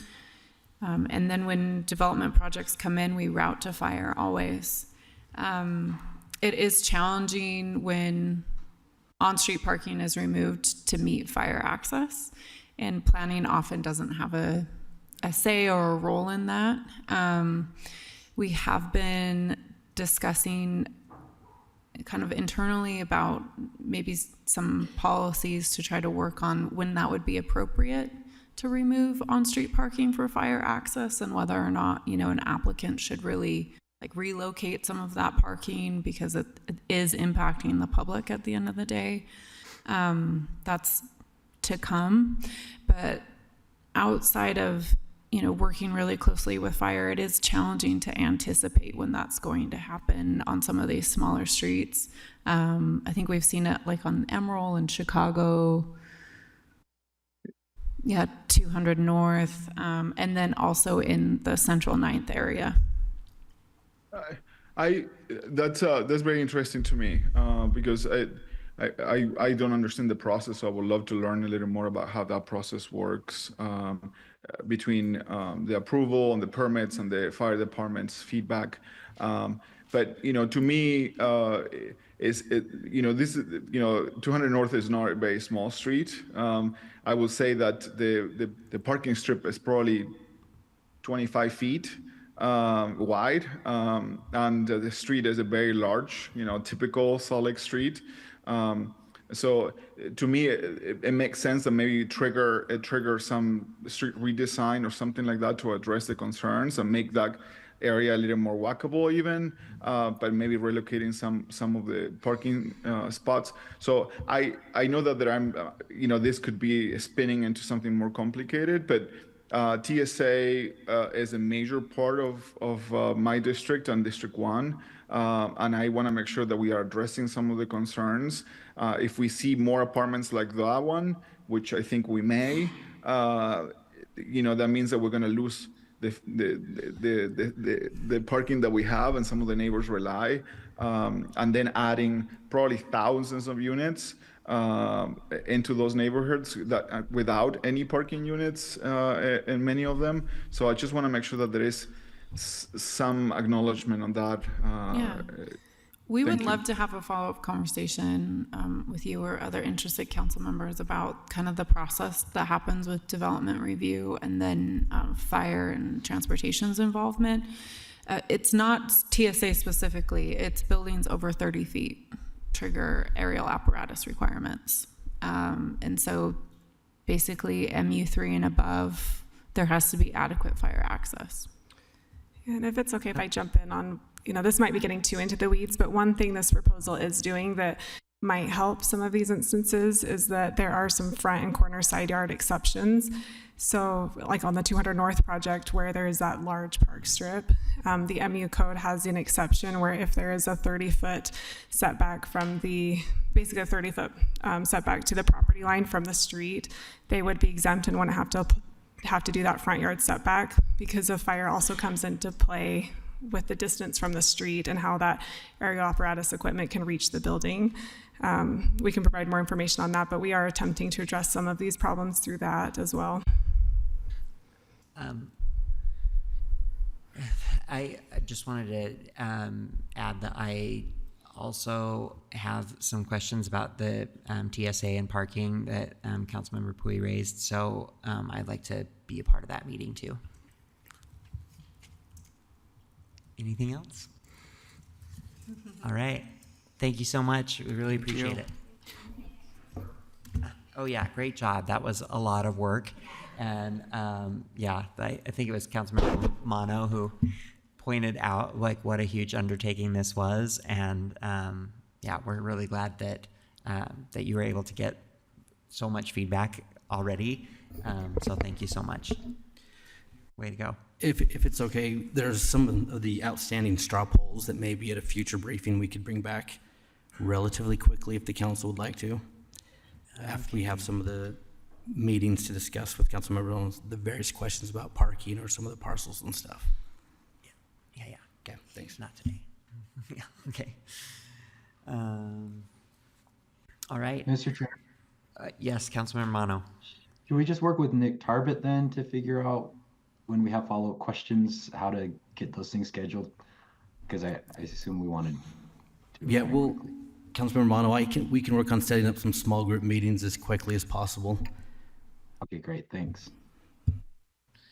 Okay, thank you. We're going to move on to item number 3, which is an ordinance for an alley vacation near 300 West and Paxton Avenue. At the table, we have Brian Fulmer, Council Policy Analyst, and Olivia Checco. Did I get it? Specco, okay, sorry. Principal Planner. Okay. This is a proposal to vacate an L-shaped alley that's owned by the city, and it begins at approximately 268 West Paxton Avenue, which is about 1170 South. It's in Council District 5. If vacated, the alley property would be sold to the abutting property owners at market. And the applicant is with us and would appreciate an opportunity to briefly address the council and then is available for questions. I'll turn it over to Olivia. Thank you. Good afternoon, Council. Like mentioned, I'm Olivia Svetko, a principal planner. I'm going to be presenting to you an alley vacation near 300 West and Paxton Avenue. Next slide, please. The request is to vacate this L-shaped alley highlighted on the screen in yellow. The north-south portion has not been in use for many years. Typically, the access to these properties that are adjacent to the alley has been off of 300 West. It kind of follows that path outlined in the proposed access easement, also on the screen. And if you'll go to the next slide for me. Okay, so a little bit of background and existing conditions on the ground here. This alley was platted in 1890 and originally continued further east off of the screen until that eastern portion was vacated in 1960. The properties surrounding this alley are all zoned for general commercial and typically function that way with the exception of one single-family dwelling. It is that more narrow parcel highlighted in gold. There's 2 parcels there. The red dashed area, the north-south portion of this alley, has been gated off since about 2020. The owners had stated that they gated that off in an effort to reduce rising crime in the area, people camping and doing illegal activities on this alley back behind these properties. Since the fence has been gated off, and prior to that, these properties along the alley have been accessed through 300 West. You'll see most of these properties have access either from 300 West or directly from Paxton Avenue. The two properties that are outlined in that dashed gold are accessed via the alley. They currently access their properties coming from 300 West, following through the alley to their property, following the path of the proposed easement. Next slide. Okay, so there are several factors for approval that Planning Commission and City Council should consider when vacating an alley.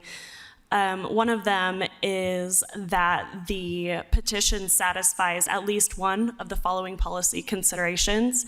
This petition actually satisfies two. My apologies, D should be a red X. But B and C, public safety.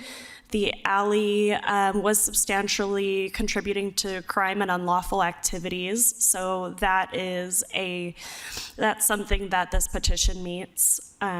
Closing that, and this also meets C because the alley does not serve as a positive design element.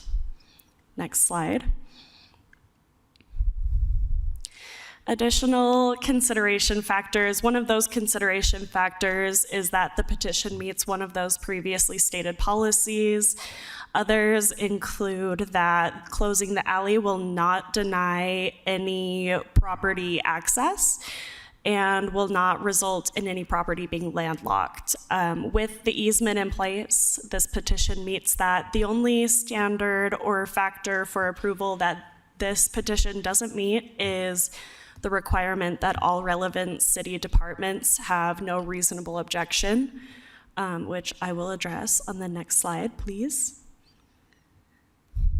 Okay, so in 2023, Transportation had initially commented on this proposal. Initially, the proposal was only to vacate the north-south leg of this alley. The petition has since been amended to vacate the entire alley in favor of the easement.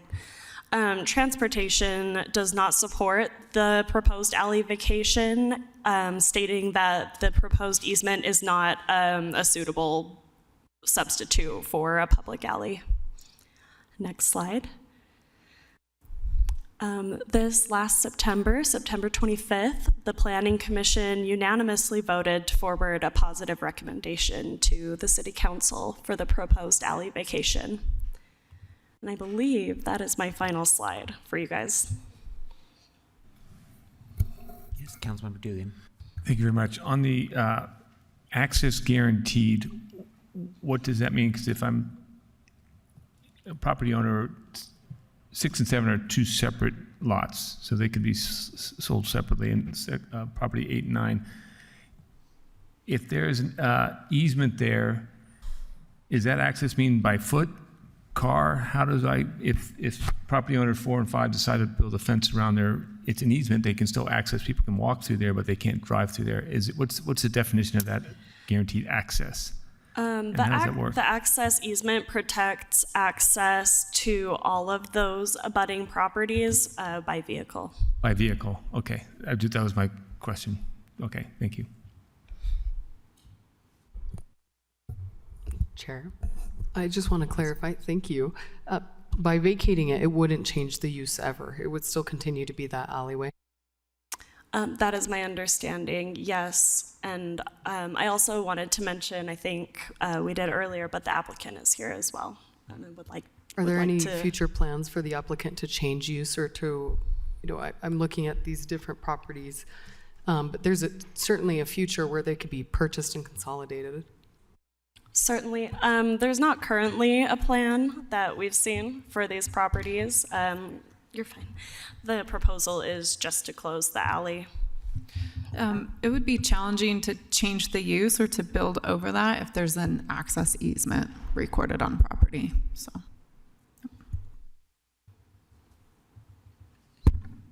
Oh, all right.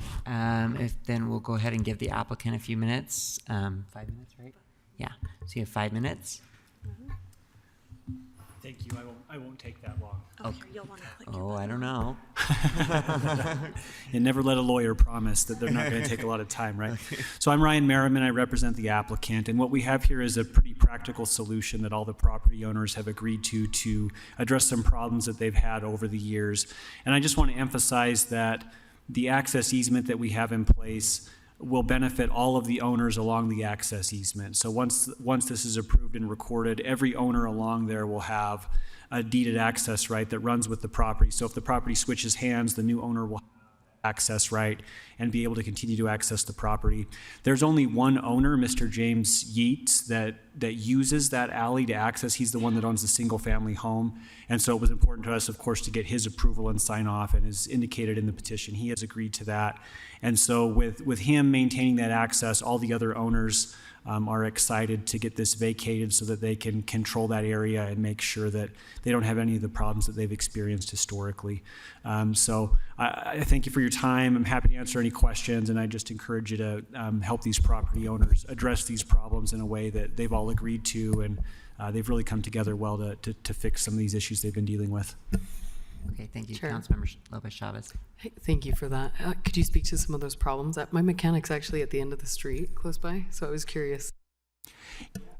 My client has owned his parcel since the 80s, and over the years, there's been some urban camping along the alleyway. There's been some crime. There have been, in the last few years, a couple of fires, just because a lot of stuff kind of accumulates when you have that sort of. And so with the crime, there have been theft at some of these businesses. Some of the businesses in the area have vehicles and stuff out, and so when you have urban camping in the valley, in the alleyway, and you have vehicles and stuff that are out that are being kept as part of the businesses, there's just more public safety concerns in protecting property. So those have been issues that have lasted a long time. Putting the gates on there helped. But if the alleyway is not vacated, legally they can't have the gates up, right? Because you can't obstruct the alleyway. And so that's one of the reasons why we need the alley vacated, so that they can control that area and make sure that we don't have those problems crop up again. Thank you. Mr. Chair? Yes, Councilmember Mono. So if I'm understanding it correctly, it's still going to be an alleyway, but the reason we're vacating it is because the property owners would like to put a gate on either end that anyone abutting the properties would have a key to the gate, or I'm just trying to work out how this is going to improve the condition. Right, and the gate will not block off access to the alley. If you remember that map that had the red dashed area on the north-south portion of the alley, that is the portion that is gated off currently, as well as a gate just past the single family, blocking off those last properties out to the east that do not use the access. So the area covered by the access easement will not be gated off. It will still function as an alley, just without that north-south leg. And I guess if I could speak a little bit more to that, Councilman, when they have the private access easement, it's now their area, right? And the law prohibits them from obstructing access through the easement. It allows them to control the area, so they could give everyone that has access a key to access it through a gate. But what they can't do is put anything up that would obstruct any owner from access through the easement. So if they put up a gate but someone didn't have a key to that, that would obstruct the access, and they wouldn't be legally allowed to do that. And I guess my question, maybe I wasn't clear, is I'm not sure how, I'm still not connecting how us vacating it makes it more safe than what it is right now. Is it like a trespassing thing where you can legally ask people to move where you currently can't? Or I just don't understand the difference. That if we're not actually closing access, how we're making it safer.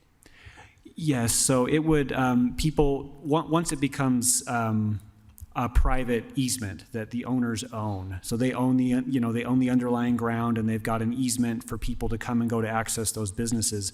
They can control the access, and they can make sure, like when their businesses are closed, they can have gates up so that people can't come in there, right? They can control who comes and goes as long as it's available for access to and from the properties, like during business hours and for having, business visitors and things like that come there.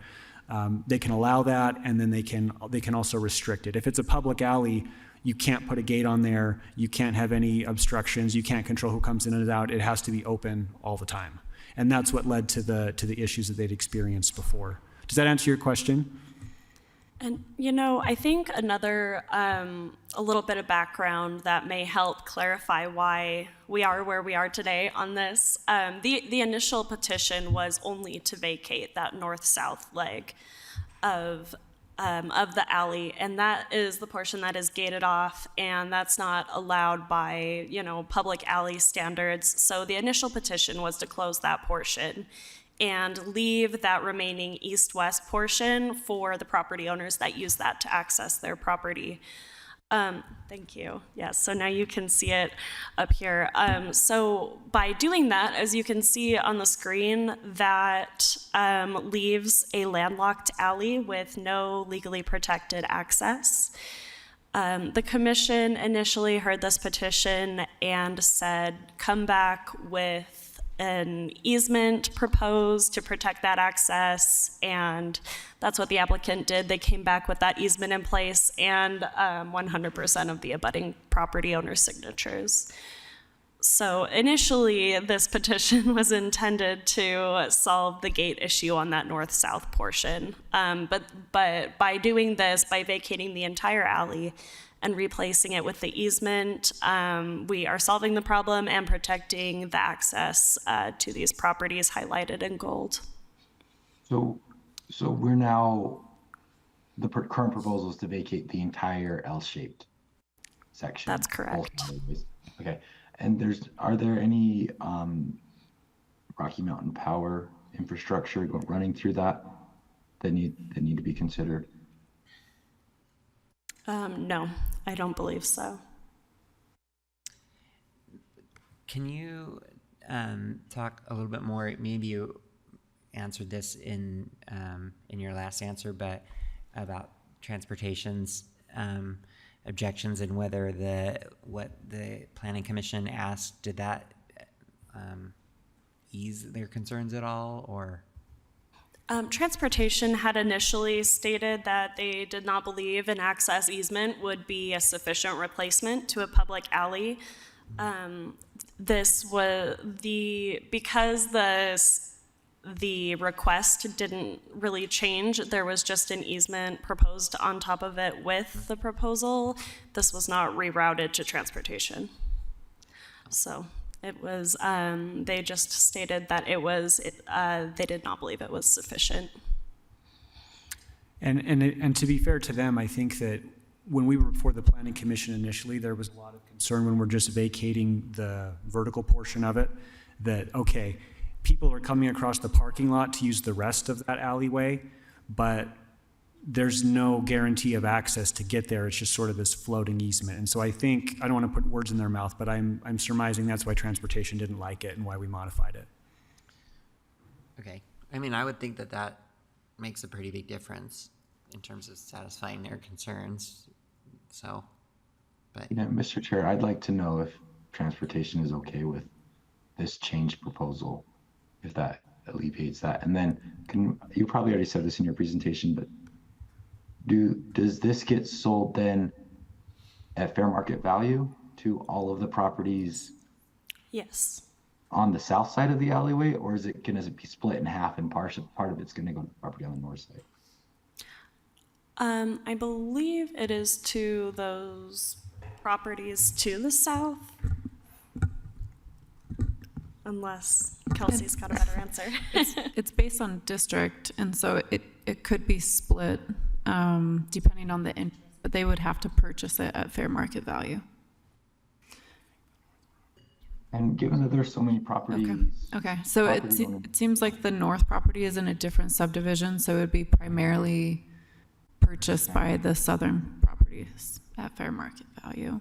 And your earlier statement about transportation, we can follow up with Jenna Carver in transportation and get a new review comment from her about this proposal. Thanks, Kelsey. And just a procedural question.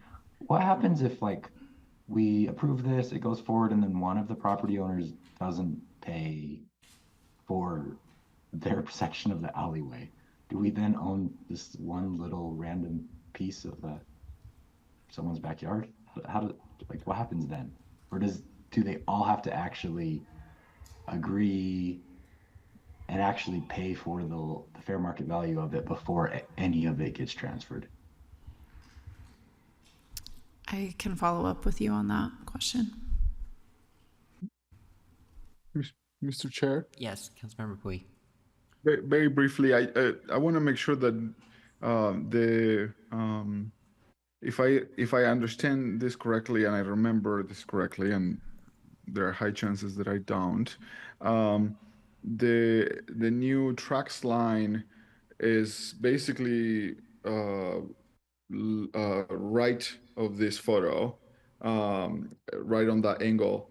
I just want to make sure that there is no concerns with that future project, ensuring that there is that is being thought about in case there is a need for access or any other infrastructure needed when we are when the state is moving on the tracks extension.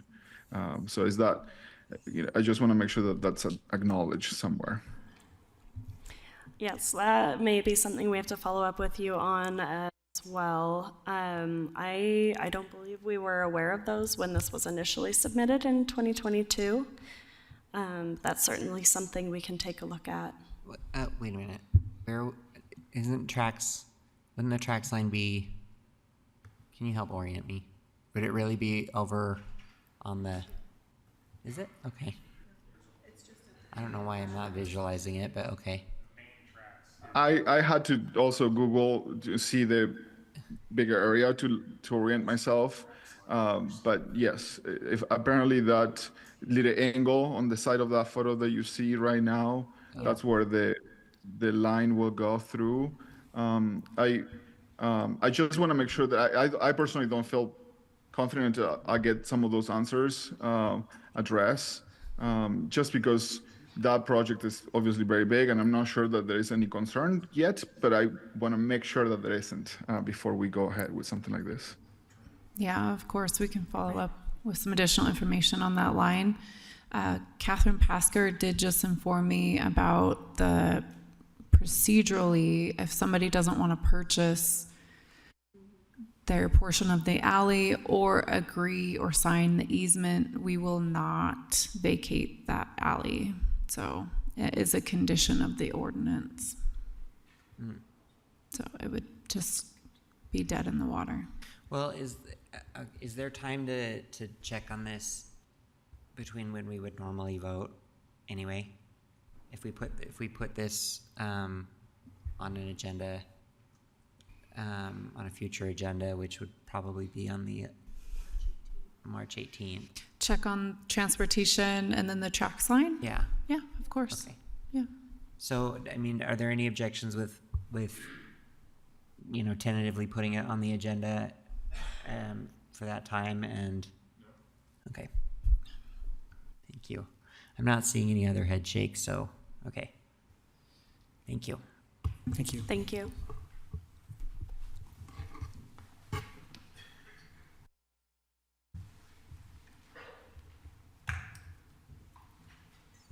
Okay. Moving on to item number 4. This is an ordinance for Economic Development Loan Fund loan to Himalayan Kitchen. And joining us for this, we have Austin Kimmel from City Council staff, Roberta Reichelt from Business Development, and William Wright from Economic Development. Great, thanks, council members. This is an Economic Development Loan Fund, or EDLF loan to Himalayan Kitchen, a restaurant specializing in Indian and Nepali food. The Loan Fund Committee recommends the council approve a $350,000 loan at a 10.5% interest rate over 7 years. The loan would help create 15 new jobs in the next year and retain 5 existing ones. It would also help pay for tenant improvements, machinery and equipment, and working capital. This item does not require a public hearing, and a vote is scheduled tonight. And with that, I will turn it over to Economic Development. Thank you, Austin. Good to be with you, council members. This is a loan, as you guys know, a staple in downtown Salt Lake City. Himalayan Kitchen is looking to grow over to the Engine Block. We're really excited about this development. You've seen loans in the past for this same development that we're going to see fully activated, full of local businesses. So we're excited about this loan, and I'll pass it over to Will if he has anything else to add. Yeah, thanks. I just want to thank you for taking time to consider the loan application for Himalayan Kitchen and recommend reading the write-up of Utah Stories of the business owner and the business, Soraya Bastakati, and Himalayan Kitchen in the December issue of Utah Stories. Really incredible story. We're really excited to be working with him in the business and looking forward to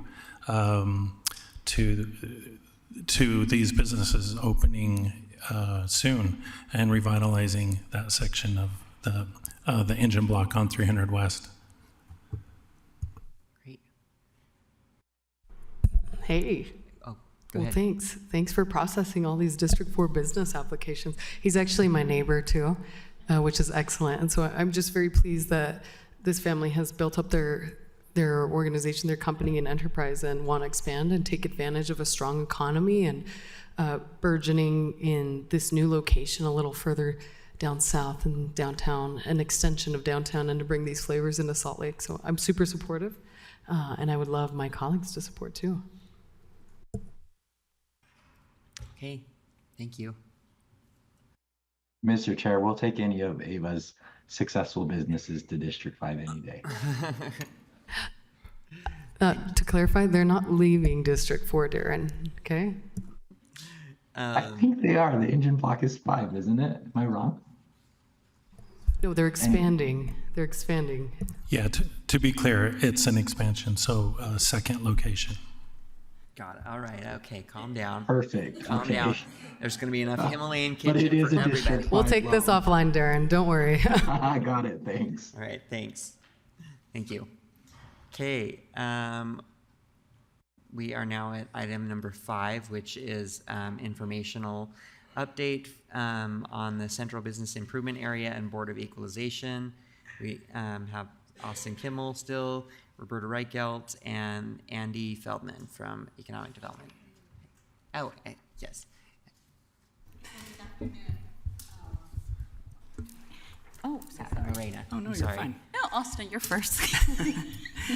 This is just a quick update about a software error that affected the noticing during the process of reestablishing the Central Business Improvement Assessment Area, as well as the corrective steps that Economic Development is taking in response. So during the Board of Equalization meetings last month, it was discovered that a mapping error affected which properties received a notice for holiday lighting. As you'll recall, there are 2 separate assessments within the downtown area, one for economic promotion and another for holiday lighting. Not all properties pay the holiday lighting assessment, only those with the holiday lighting in front of their properties. The error resulted in several property owners not receiving a mailed notice about the holiday assessment fee, and several other property owners received a notice when they should not have. Altogether, 55 of the 107 properties that should have received a notice did not, and 134 properties incorrectly received one.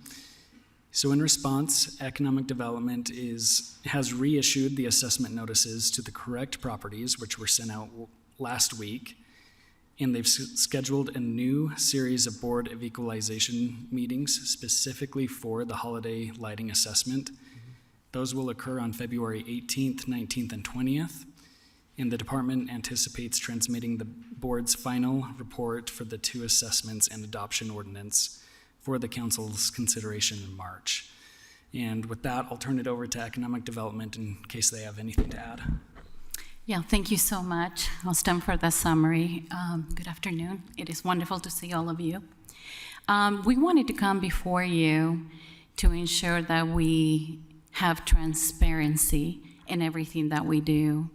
Of course, we met with the mayor's office. We also met with council. We also met with DTA to ensure that they knew. But also, as a follow-up, we will be meeting with Aaron Bentley and his team. They being very receptive, and we're looking forward to ensure that in the future we don't face something like this. And I would also say that the process actually really worked, because through the Board of Equalization process is when we discovered the discrepancy, and it was something that we needed to address. Also, our city attorney, Sarah Montoya, and our bond counsel have worked side by side with us. So with that, I think it's been a team effort, and we have a good solution. I would have Roberta and then Andy provide additional information. We're happy to take any questions. You have the dates for the new meetings, and we'll be providing the summary after that. And like it was mentioned in the report, we may be pushing our approval process back a few weeks, but we do not anticipate any lapse in services that are provided to the downtown assessment. Go ahead, Thank you. Councilmember. Yeah, I just want to say thank you to Lorena and your team for always having the integrity of owning our mistakes, as well as ensuring transparency and the proper accessibility to the different changes that we might see in this. I didn't hear a single complaint about it.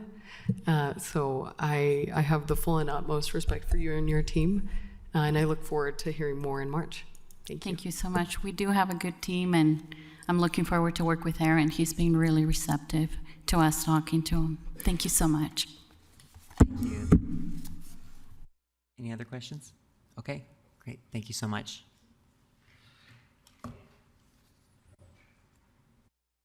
All right. We are now to agenda item number 6, which is a tentative break. And we're just a little bit behind, but we can still, let's do 15 minutes. Okay, thanks.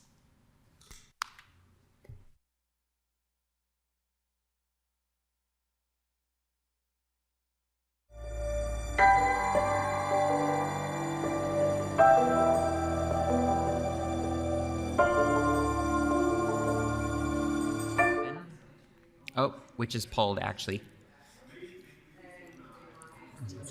No one's listening? No, no one's listening. Okay. We have a, oh, that one's, yeah. We do. Yeah, okay. Okay. Now we're really gonna start.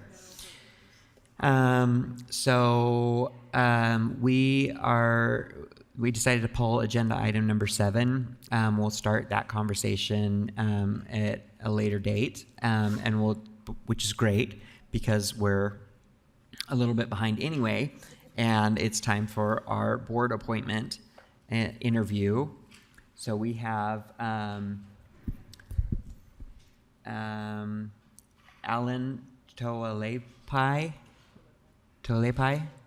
Is Alan, or is it Alan? Alan, okay. Alan, is Alan here or online?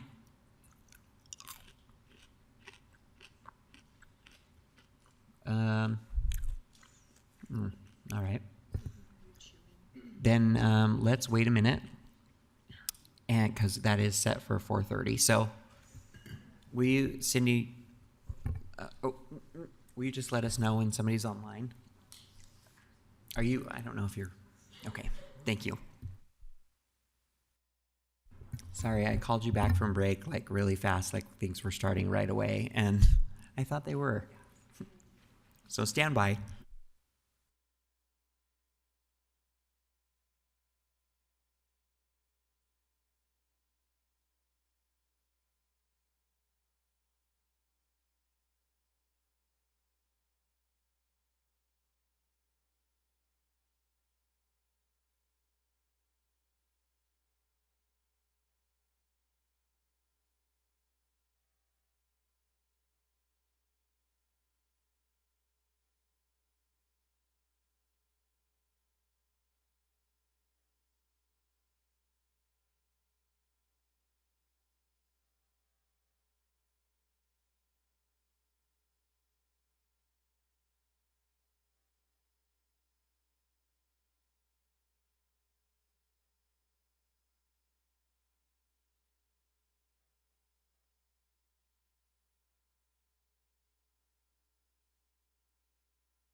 Yeah, actually. So we're going to go ahead while we're waiting and do the announcements. So, Lehua, take it away. We have some very exciting announcements for this evening, so it's good to get to these early. The first item is we received an invitation from CAN, from Tammy, the Director of Community and Neighborhoods, for a council member to participate in the Youth and Family Strategic Plan Steering Committee. And we just wanted to confirm with the council that Councilmember Sarah Young has indicated that she would be interested in serving on that. And so we just wanted to let council members know and get any feedback if there were questions. Seeing none. Great. I can't think of a better council member for that. Thank you. Second is, as a reminder for council members, towards the end of 2023, you adopted a new code of conduct section in the council policy manual, and that included a requirement for the form to be signed each year. And so just like your conflict of interest forms that we processed before in a previous meeting, attached to your announcements is that form. And if council members could just pull that off, read it, affirm your signature, and pass that over to me, I can keep track of those. And for council members Mono and Pui who are absent or online tonight, then we'll follow up with you through your liaison. Our board appointment has not arrived yet. Okay. Can you think of some more announcements you'd like to make? Yeah, but probably shouldn't. Well, let's just talk about what, so we've got, after, We could start budget amendment 3. There are a couple of items we could talk about. before we close, you mean? We could, yeah. We could start that briefing. Yeah. And then it looks like Julie was not able to get an answer from Uh-oh. Ellen, and so she can keep trying. We could start BA3 and then at Let's some do point that. just break Okay. for our closed session. Yeah, so let's go ahead and skip to item number 10, which is a follow-up briefing on budget amendment number 3. And for this, we've got, who do we have for this? Jennifer. Oh, good, got Jennifer. I know, oh, good. And Sylvia's Hi, going Mr. to come Chair. up as Sylvia, well. great. And then, of Thank you. course, Ben, even though he's the newest member of the administrative staff, is also here in case we have questions. Yes. Thank you, Ben. We just have a couple of new items for this one. As you know, the public hearing for Budget Amendment 3 is tonight. The first item, we just wanted to make sure that the council knew that the treatment for the diseased sycamore trees will take several years to work. So we wanted to confirm, or the council might want to confirm with the administration that they will plan on including the $150,000 in the next couple of years of the annual budget. So we can make that request officially to the administration so that it's included in the annual budget. The next item is just clarifying that one of the positions requested by IMS is less urgent than the other one. And so if the council wants to hold off on acting on one of those items, we can make that clear in the motion sheet. And then the last sort of item of new business is a request from the administration to move several positions in the mayor's office to the community and neighborhoods. This would transfer several FTEs. The amount would be about $277,000 from the mayor's office to the Department of Community and Neighborhoods. And we have listed some policy questions there about in the annual budget, you guys could choose to ask the administration for some updated metrics on that group of employees. So staff can plan on just having that question ready for the annual budget when and if it makes sense. And I think that's it. I don't think we have any other things to go over through budget amendment number 3. Councilmember Dugan. Thank you, Jennifer. And I just want to also thank the administration for looking out for all of our trees and realizing that it is not just going to be a one-time cost for this year, but a multiple-year endeavor here to protect our urban canopy. So appreciate that very much. And just the second question is on the transfer of the personnel from the mayor's office to the CAN. That's just a straight transfer. There's really no funding change because it's just a straight transfer from one department to another department. Is that correct? That's correct. Okay, Yeah. thank you. And I do think we have a few more items in budget amendment number 3, but just because of timing and some staff who needs to go, it looks like we may not be able to get the board appointment back online in time. But if we could move into closed session and then continue the public briefing items after that, that would be ideal. Okay, If that's sounds okay. good. So, do you want to make that motion now? Mhm. Okay. If anybody would like to make a motion to move into closed session, I will hear it. For the purpose of, Advice of counsel and property.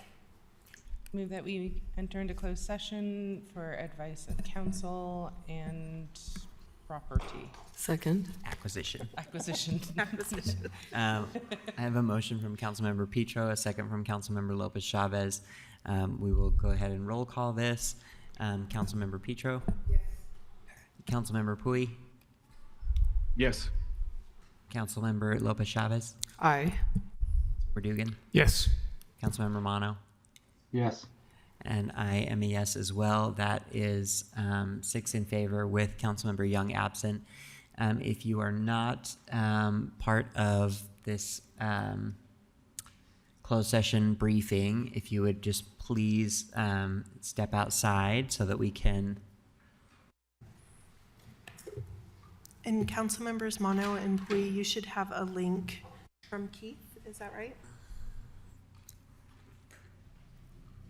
Yes. From Keith Reynolds in your email to join A a link separate link where? for closed session. A link in your email. Yeah, we from may need Keith to resend Reynolds. the link, Lehua. I don't think I ever got a link, so I'm not sure if there was a. Sorry, there was an email from Matt Brown. Matthew Brown is who it should have come from Okay. this morning. Take another look.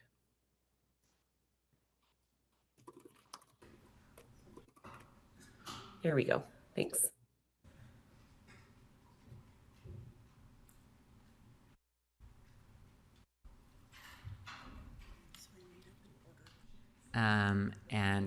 And then go back into closed session because we needed to also state that we were closing for deployment of security devices. So I will take a motion to. Closed session. Mr. Chair, I move that we exit closed session. Second. I have a motion from Councilmember Dugan, a second from Councilmember Lopez Chavez. We'll go ahead and roll call it. Councilmember Petro? Yes. Councilmember, I don't think we have Councilmember Lopez Chavez? Aye.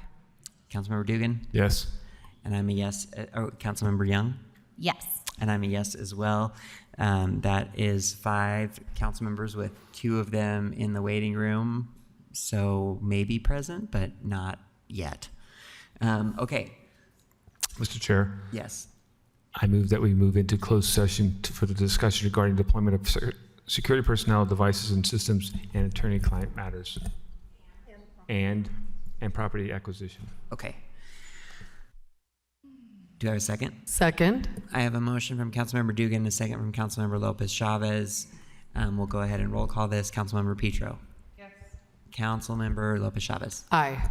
Councilmember Dugan. Yes. Councilmember Young. Aye. And I am an aye as well. That is 5 with 2 council members absent. We are now back in closed session. Yeah.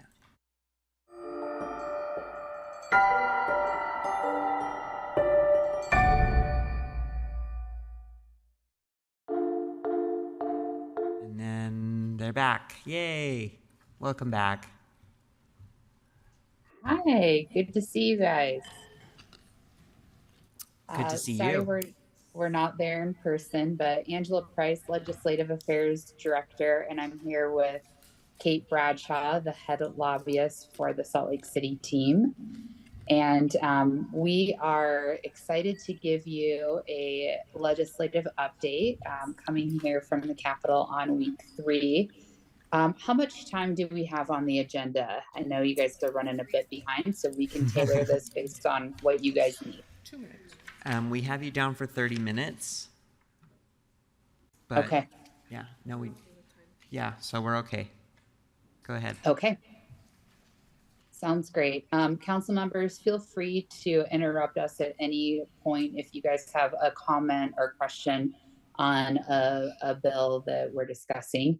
We're going to go through kind of a rapid fire list here, so don't feel like you need to wait until the end.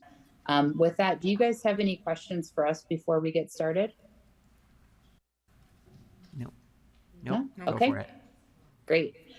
Well, we are going to start with HB 267, Public Sector Labor Union Amendments by Representative Tusher. This bill is of high concern to the city, as it would impact over 60% of our city workforce that are represented through unions, not just our police and firefighters, but also our AFSCME represented employees that work at the airport or on public lands team or in the public utilities team or other areas within the city. This bill has been covered pretty heavily in the media and is currently circled on the third reading calendar as it has been since Friday. There's an introduced version and then 3 subs to this bill. And the union folks are still working closely with the bill sponsors to come to some agreement on some sticking points within this legislation. Salt Lake City has been working closely with our unions, and we want to stand in solidarity with our employees who want to and deserve the right to be represented by the unions. So we have been watching this very closely and waiting to see where this lands. The subs 2 and 3 would retain the ability for our unions to maintain collective bargaining, but the introduced version in sub 1 would remove that ability. And so that's of grave concern to us. Any questions for me on the union bill? I have a quick question. So I know one of the questions that has been circulating in the community, and I've just heard different interpretations, so would love to hear yours. When they're giving a percentage requirement, is that percentage requirement for existing members, or is it for any employee who would qualify to potentially be in that union? That's a great question, Councilmember Young. Both. One of the subs, I believe sub 2 is all of the union members, and I believe sub 3 attempts to clarify that a little bit more. Or I'm sorry, sub 2 would be anybody within that category. So anybody within fire, for example, even if you weren't union represented, would be a voting member. And then the third sub is more tailored to the specific union members. And then a non-vote is a no vote. Is that accurate? That's correct, yes. Okay, thank you. Yes. Any other questions from the council on this one, or else we'll move to the next bill? Okay, great. The next bill that we are working really closely is HB 355. This is Critical Infrastructure Materials Amendments by Representative Snyder. This bill was introduced last session as well, and the Utah League of Cities and Towns, in conjunction with the Utah Association of Counties and many cities that would be directly impacted by gravel pit or critical infrastructure mining, worked closely with a representative to get the bill last year moved to a study. And that study was conducted by an independent third-party contractor, Stantec, over the interim, and brought together a whole host of stakeholders, including cities, Wasatch Front Regional Council, the Utah League of Cities and Towns, the mining industry, to understand what the critical infrastructure needs are within the state and where there may be some barriers.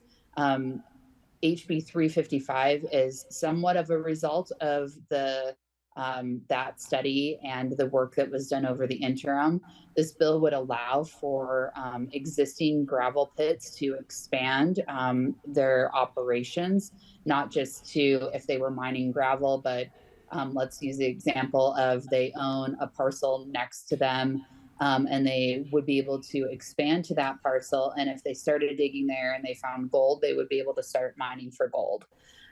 We are really concerned about this bill because of the expansion ability and how that could impact our air quality, our watersheds, and our land use here within the city. We are working closely with our partners at the League of Cities and Towns and other entities on how we can amend this bill to make it more amenable to cities. It does allow for or require the operator of the mine to come to the city for an expansion or to put the city on notice that they would like to expand, and for the legislative body to have a public hearing regarding and a public meeting regarding the expansion. And then if there is evidence in the record that the expansion to the new land will imminently endanger the public health, safety, and welfare, then the expansion could be reconsidered. So there would be an opportunity for the legislative body to weigh in on this, but the standard is pretty high to not allow for that expansion under the current draft due to public health, safety, and welfare issues. Any comments there? Anything you want to add, Kate? Councilmember Petro? Oh, sorry. Go ahead. Who decides if their health or well-being or whatever those conditions you listed are being imperiled? Yeah, I think the bill doesn't have doesn't specify that right now. That's one of the things that we're looking into. Councilmember Petro. The only thing I'd add is I think this will bring together the coalition that existed last year of concerned parties. So we'll be working with some other cities and the county, probably multiple counties, in making sure that we can get this bill modified a bit. Mr. Chair, I'm wondering if you could just clarify for me, this is only for existing mines where there's a mining right or an extraction right that then could be expanded, or would this also allow for new extraction sites? And then where is this in the process? Yeah, great questions, Councilmember Mono. This would allow for expansion for an existing right. So if you own the land, say you own 4 parcels and you're only mining on 1, you could expand to those other 3. So it allows an expansion to land, but it also allows an expansion of the mineral. So if you're mining gravel on parcel 1 and you move to parcel 2 through this expansion ability and you find gold, you could then mine gravel and gold on all 4. And sorry, did you want to add something? No, I was just going to get a status of where it's at. Yeah, where it's at is that we are working closely with our partners and the representative on potential amendments to tighten up some of this language. And it's new in the process. It's just been out a few days. Has not had a committee hearing yet.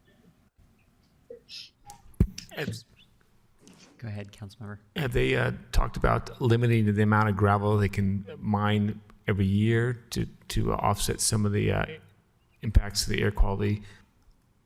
Is it like, do they have a maximum amount that they can gravel, or is it just 24 hours a day, 7 days a week, and keep going?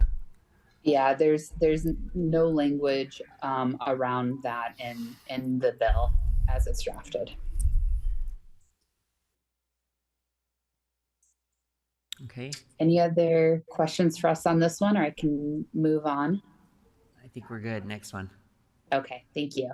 The next bill is HB 333, Highway Expansion Impacts on Signage Amendments by Representative Peterson.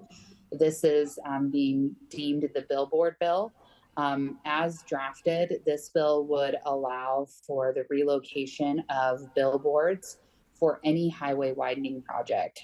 So doesn't have to be I-15. It could be Bangerter. It could be 215. It could be any highway. And as currently drafted, the bill would allow for relocation of those billboards anywhere along the highway corridor. So a billboard in St. George, because there's a widening project down there, just using this as an example, could be relocated to Salt Lake under the current language in the bill. This is being worked pretty heavily by our partners as well, because there's certainly a understanding that how it's drafted maybe wasn't the intentionality behind it. So we are working with our partners on amendments to this bill and tightening that language, as this would have a pretty significant impact on Salt Lake City and the I-15 expansion project. Any questions on billboards, or Kate, anything else you want to add? Just go ahead, Kate. There were a lot of survey questions in yesterday's Legislative Policy Committee meeting for the League of Cities and Towns. There was some problems with the survey in the meeting. So if you check your email, there are another opportunity to take that survey again, as we were dealing with some of the negotiations with the billboard industry on that issue. Kate, can you talk about, did the expansion has to be on the highway? It can't expand into the city. So you couldn't take one of the billboards off of, say, I-15 and move it onto 500 South. Was that, Grand Boulevards are one of the kind of issues that's being discussed and negotiated. I would say that was probably still in flux. So maybe a different example would be, you couldn't take it from I-15 and put it on 2nd South. Okay.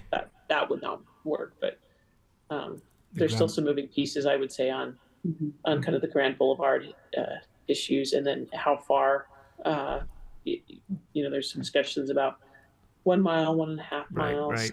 Right. Thank you. Any other questions on billboards? Okay, great. I'm going to move on to land use, Councilmember Mono's favorite subject. So a couple bills here around land use. The first is SB 26, which is the Housing and Transit Reinvestment Zone amendments. And this is really a kind of technical cleanup bill as currently drafted, where some of the tax increment would be changed. There'd be some changes to the median gross income requirements and some other kind of just technical issues. As you guys know, Salt Lake City has one HTRZ and maybe the second one has been approved. I know we are close to getting approval on that. So watching this closely from the RDA perspective to ensure that as we're looking at HTRZs within the city, that we are in compliance with any sort of requirements there.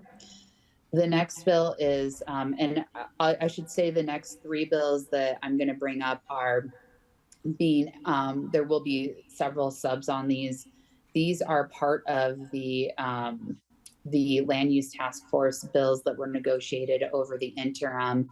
So what you're seeing in these drafts right now will change a bit over the next few weeks as the technical language is ironed out.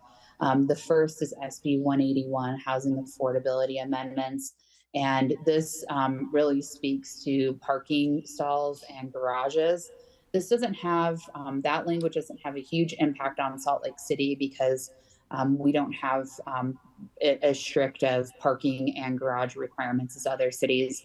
This is certainly a really big deal for some of our bedroom communities here in Utah. HB 360 is the housing attainability. Yep. On the garage one, is that to make it so that cities can't be as strict about garages being required, or which direction does it move the needle on? Yeah, sorry, that's a good clarifying point. Yes, it removes the requirement to have a garage or a carport. Okay, thanks. Yeah. HB 360, housing attainability, looks at the moderate income housing plan and some changes around that. It modifies the Utah Housing Corporation, and it also looks at some financing mechanisms on political subdivision owned land. And then HB 368 is the real big kind of technical nuts and bolts legislation by both of these, are by Representative White, HB 360 and HB 368. And then SB 181 is, I believe, Senator Fillmore's bill. HB 368 addresses a whole host of things that will have a pretty substantial impact on Salt Lake City. Mostly from an operational perspective on our staffing and staff resources. This adds it makes some changes to land use noticing and property transfers. It adds in some language around transfer of development rights and development standards. It changes the plan review timing and the bonding process, and both of those will have a pretty big impact on our plan review teams. It addresses special districts and identical plans. It makes some small technical changes to the annexation process. And then it also will impact our landscaping ordinance and our ability to withhold a certificate of occupancy around our landscaping ordinances, or I believe also require a bond. And then it also addresses fire access and private maintenance of public infrastructure. This is a really, really long bill and a really technical bill. This will be something really important for the council to keep your eyes on as obviously as we move through the session, but also as we move into the budget process, because this has pretty substantial shot clocks on some of these items, specifically bonding and inspections that could have a pretty profound impact on our plan review teams and staffing. And it also has a penalty associated with it. So if we don't meet the requirements and we don't provide notice on releasing bonds and the time required by this legislation, then we could have to pay a portion of the bond back to the developer. So it's really going to be a pretty, the turnarounds are pretty tight for our teams because we have so much development happening within the city. And then also having that penalty on top of it is pretty challenging. So I want us to keep a close eye on this one just from a staffing perspective and how that may impact our city operations. Any questions on this one? I have a lot of questions, but could I just meet with you afterwards on that? It sounds like it'll probably take a little more time than we have right now. I would welcome that. Yes. That'd be great. Thanks. Okay. Kate, anything on the land use bills from your perspective?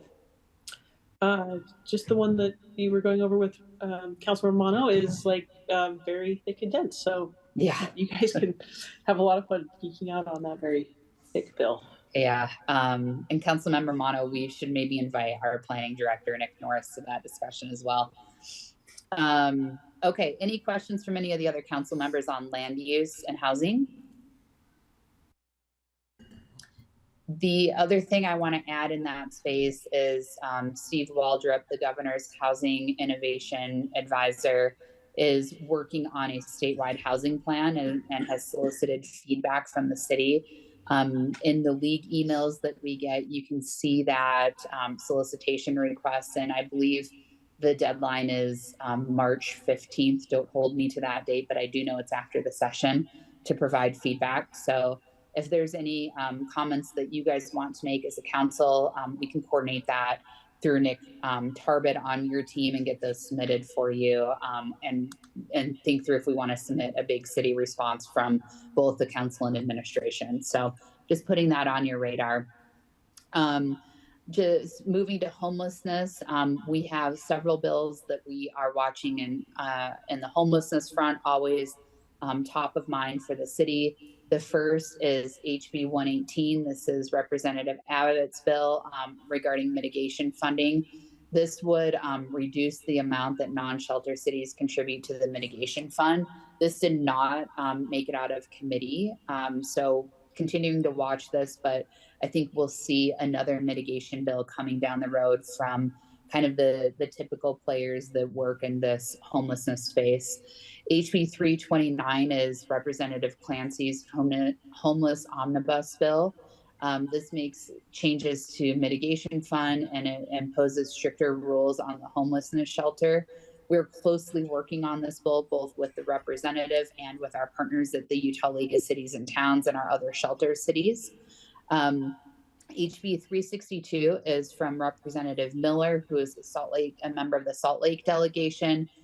This is a bill that he's running on the Homelessness Bill of Rights and offering people experiencing homelessness the right to equal treatment, and creates a private right of action against a person who violates a homelessness individual's rights.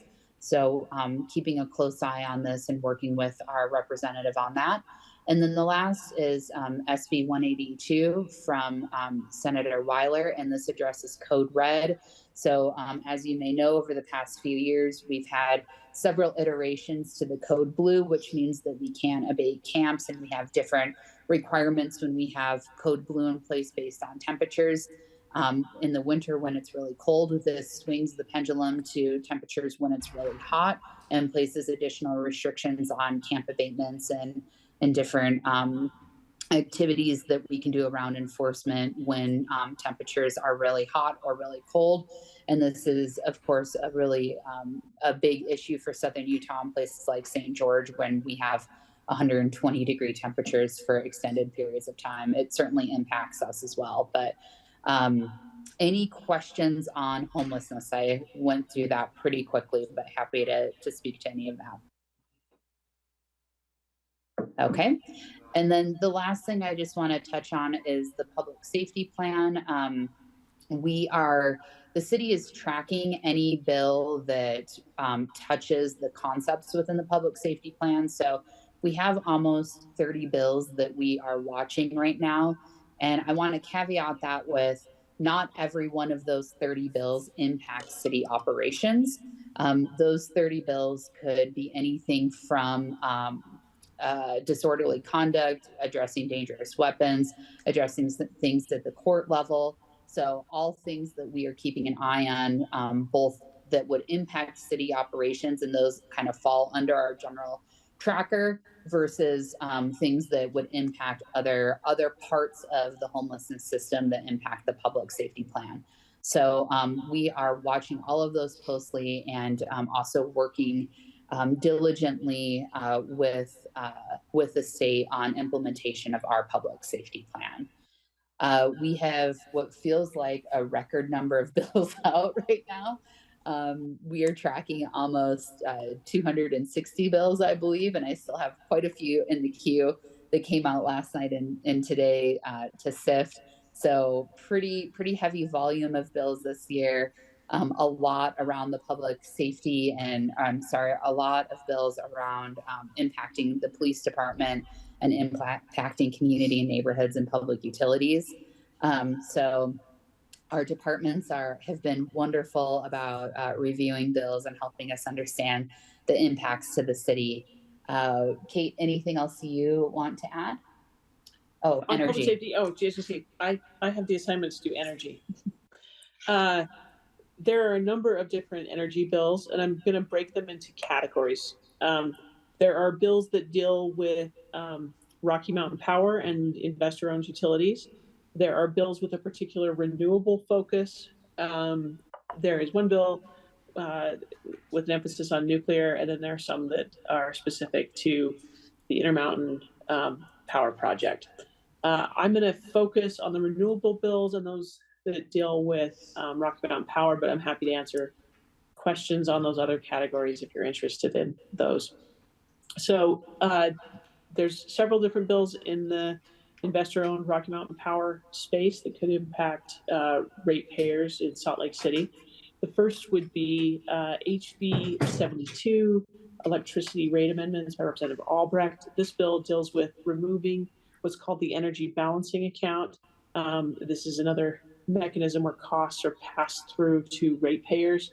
The feeling from the sponsor and the State House, as it passed out unanimously, was that this was a mechanism that was being used for whatever rate recovery Rocky Mountain Power didn't receive from its rate case. It would be potentially moved on through the energy balancing account. And so the legislature is removing the ability for Rocky Mountain Power to use this account at all, stripping it completely from code.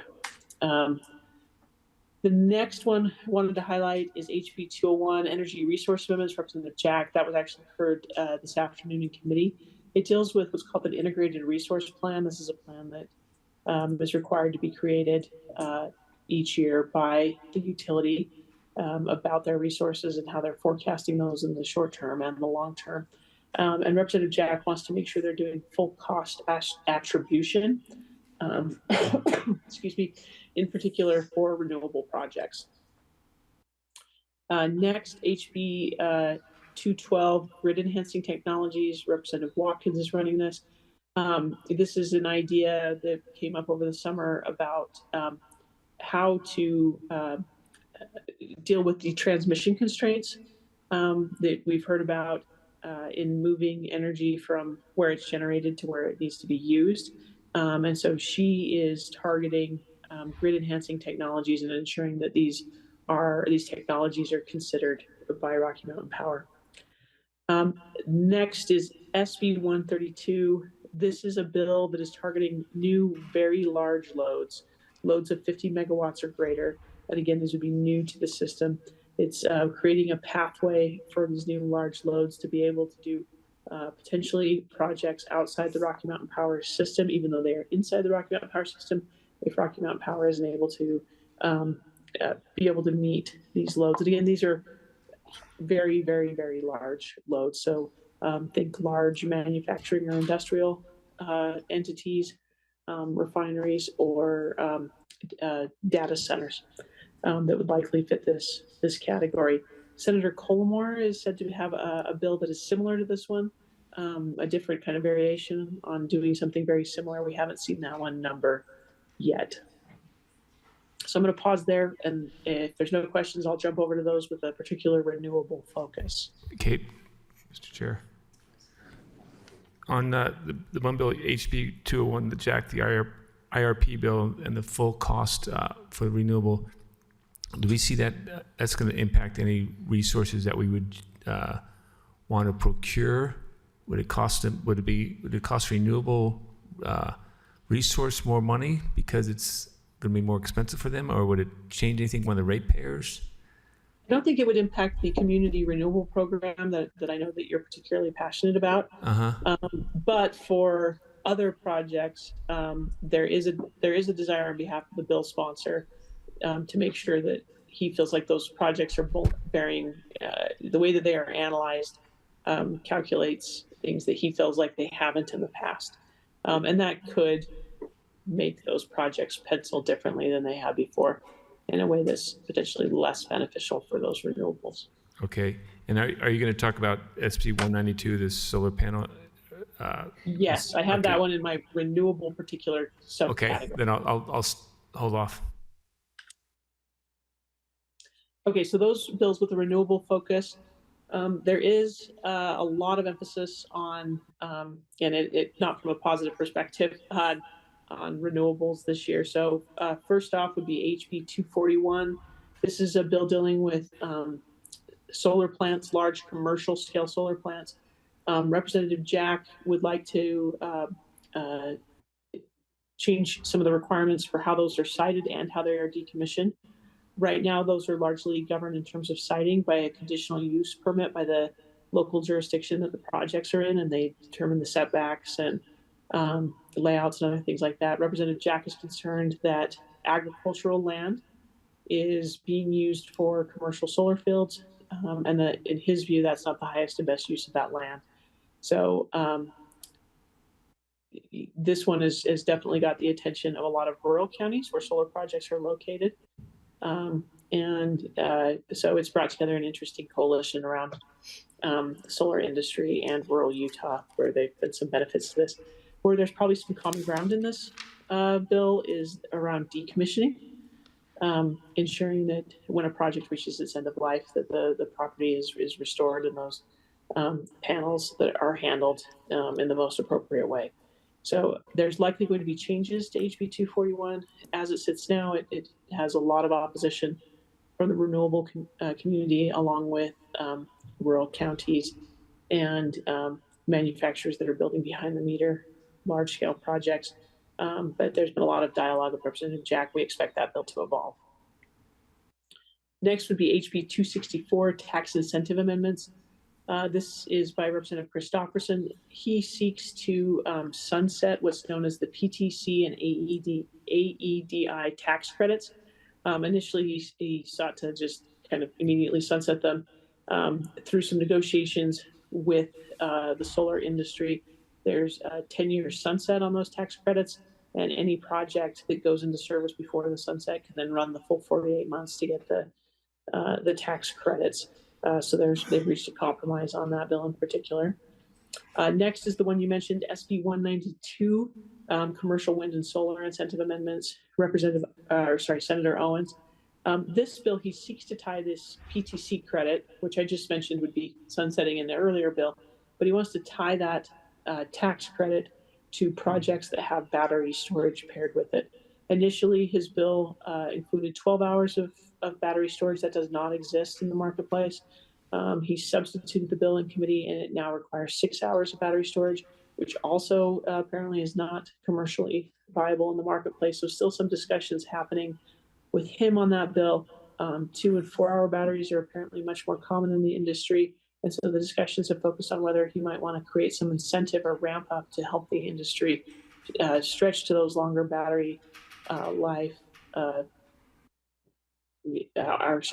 battery hour lifetimes. But he's also attaching it to a credit that is, no longer going to be relevant after 2035. So still some discussions taking place on that bill, and some interesting thought on, what to incentivize if you want to drive the renewable industry towards projects paired with batteries. Hopefully that answers your question, Councilman Duguid, but if it didn't, I'm happy to. No, thank you very much. Thank you. Appreciate it. So those are the bulk of the energy bills. Like I mentioned, there is one in the nuclear space, and there are some dealing specifically with the Intermountain Power Project, which is of concern to some cities, but not necessarily Salt Lake City. But a full slate of energy bills. That's all we have. Happy to answer any questions that you have, if there are any. I don't see any hands, so I think we're all set. Thank you. Thank you. Thanks for Have your a good work night. up there. You too. Okay, that brings us to, yes, returning to Budget Amendment 3. So let's see. Who do we have back up here? We had Jen and Sylvia. Yes. Mary Beth great. and Ben Ben. and Mary Beth. And as I'm just well. going to give a quick outline, if that's okay. Jen, did you want to? I see you unmute. Nope, that's what I was going to suggest. Okay. Thanks. Perfect. So we have, I think, 3 items to ask the council about tonight as the wrap up to Budget Amendment number 3 briefing. The first is item A2 in the administration's transmittal is a request for 2 positions in IMS, one of which is a more urgent position for a cybersecurity engineer. And the administration has asked if the council could do a straw poll to see if there's support for that position to be moving ahead so that the job posting can be posted. Great. Do we need a motion for straw poll? Let's post that poll. No, we just suggest a straw poll. Let's suggest a straw poll. Go ahead. Mr. Chair, Yes. I would suggest a straw poll To approve. to approve, Full-time yeah, cybersecurity. the full-time employee, the FTE. Yes, the cybersecurity engineer. Thank you. For a cybersecurity engineer position. Okay. Second. Oh, So anyone have any question? Oh, wait, anyone have any questions about the straw poll? Okay, then go ahead and indicate your support or indicate your thoughts. Okay, that's a thumbs up from everybody. Perfect. The next item is something that the administration had let us know about a week ago or so, relating to the contract for security at the building and a few city facilities. And they were asking about the council's support for increasing the contract amount and the budget available for that contract. And we had discussed with them whether it would be better to include in budget amendment number 3 or whether it would be better to wait until budget amendment number 4. And we just wanted to bring that to council members' attention and let you know if it's okay that we'll be moving ahead with that as an item in budget amendment number 4 and make sure that we had council support for that plan. Okay. Can you Yes, straw full poll? support. Yeah. Yeah. Do a straw poll on the moving the security, increased funding for the security to budget amendment number 4 for the Washington Square and the building That would be great. And other city facilities. and other city facilities. For the civic campus. Okay, no questions and thumbs up from everybody. All 7. Perfect. And then I think our last item, but I would defer to Mary Beth or Ben to correct me if I'm wrong, is Mary Beth was going to give a quick update on federal funds. All right, thank you. Good evening, and I'm going to make this quick. If you want any follow-up information or ask questions, I'm welcome to answer the questions. So over the last 2 weeks, grant funding has been paused twice. That has, there's been an injunction, and that pause has been lifted. So we will be receiving funding. So you know, we are transmitting our grant reimbursements on a weekly basis. We usually do that every 2 weeks. We will be doing it on a weekly basis just to ensure that we're receiving the funding. Our total federal grant funding right now is at $304 million is what we have. We have a WIFIA loan in public utilities at $388 million. We have $425,000 pending in grant submissions, and we have recent grant submissions of about $5 million. This does not include the HUD grants, because I haven't got those tracked yet, or the Renters Assistance ARPA funding.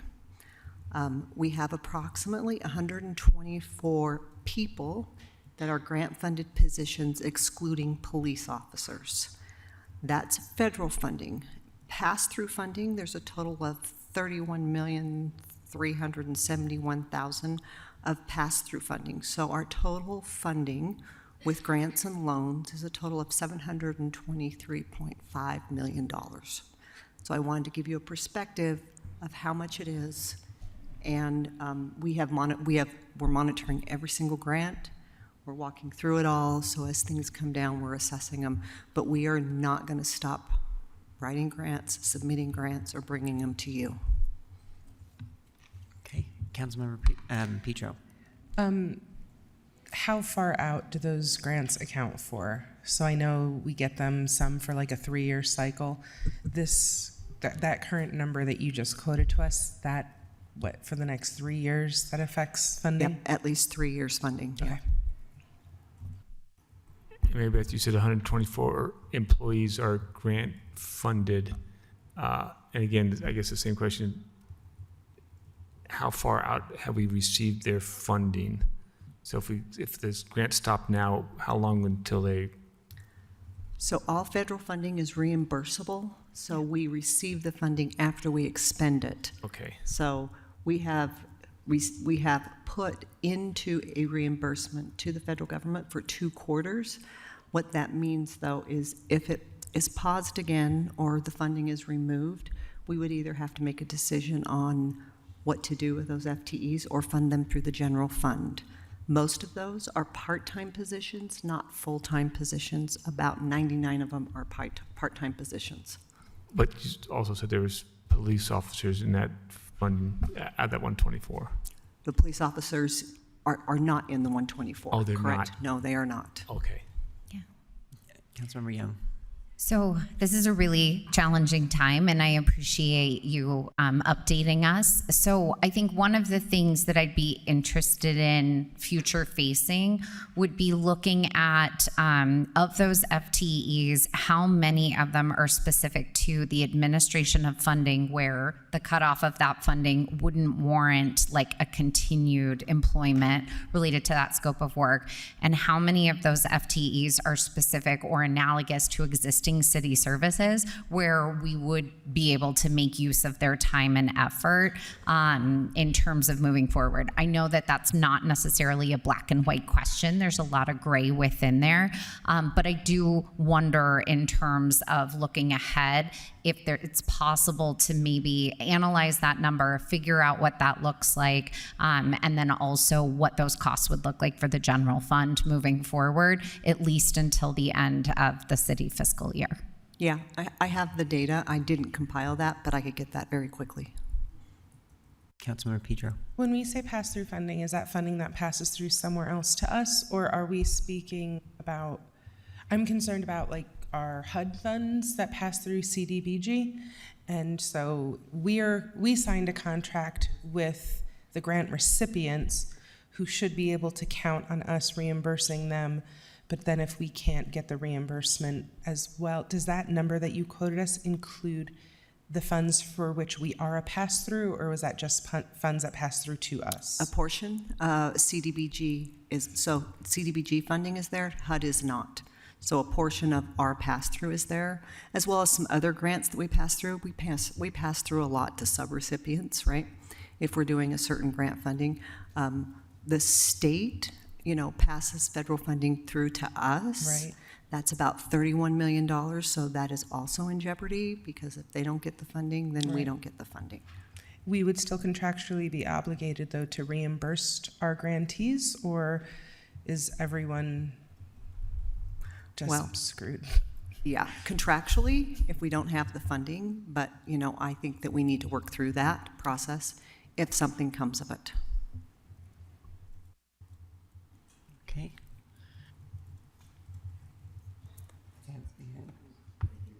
Yeah. Okay. Great. So we have another closed session. But would you like to get food first? Yes. Okay. So should we vote first and then? Yeah. Okay. So I will entertain a motion at this time. If anyone wants to make one.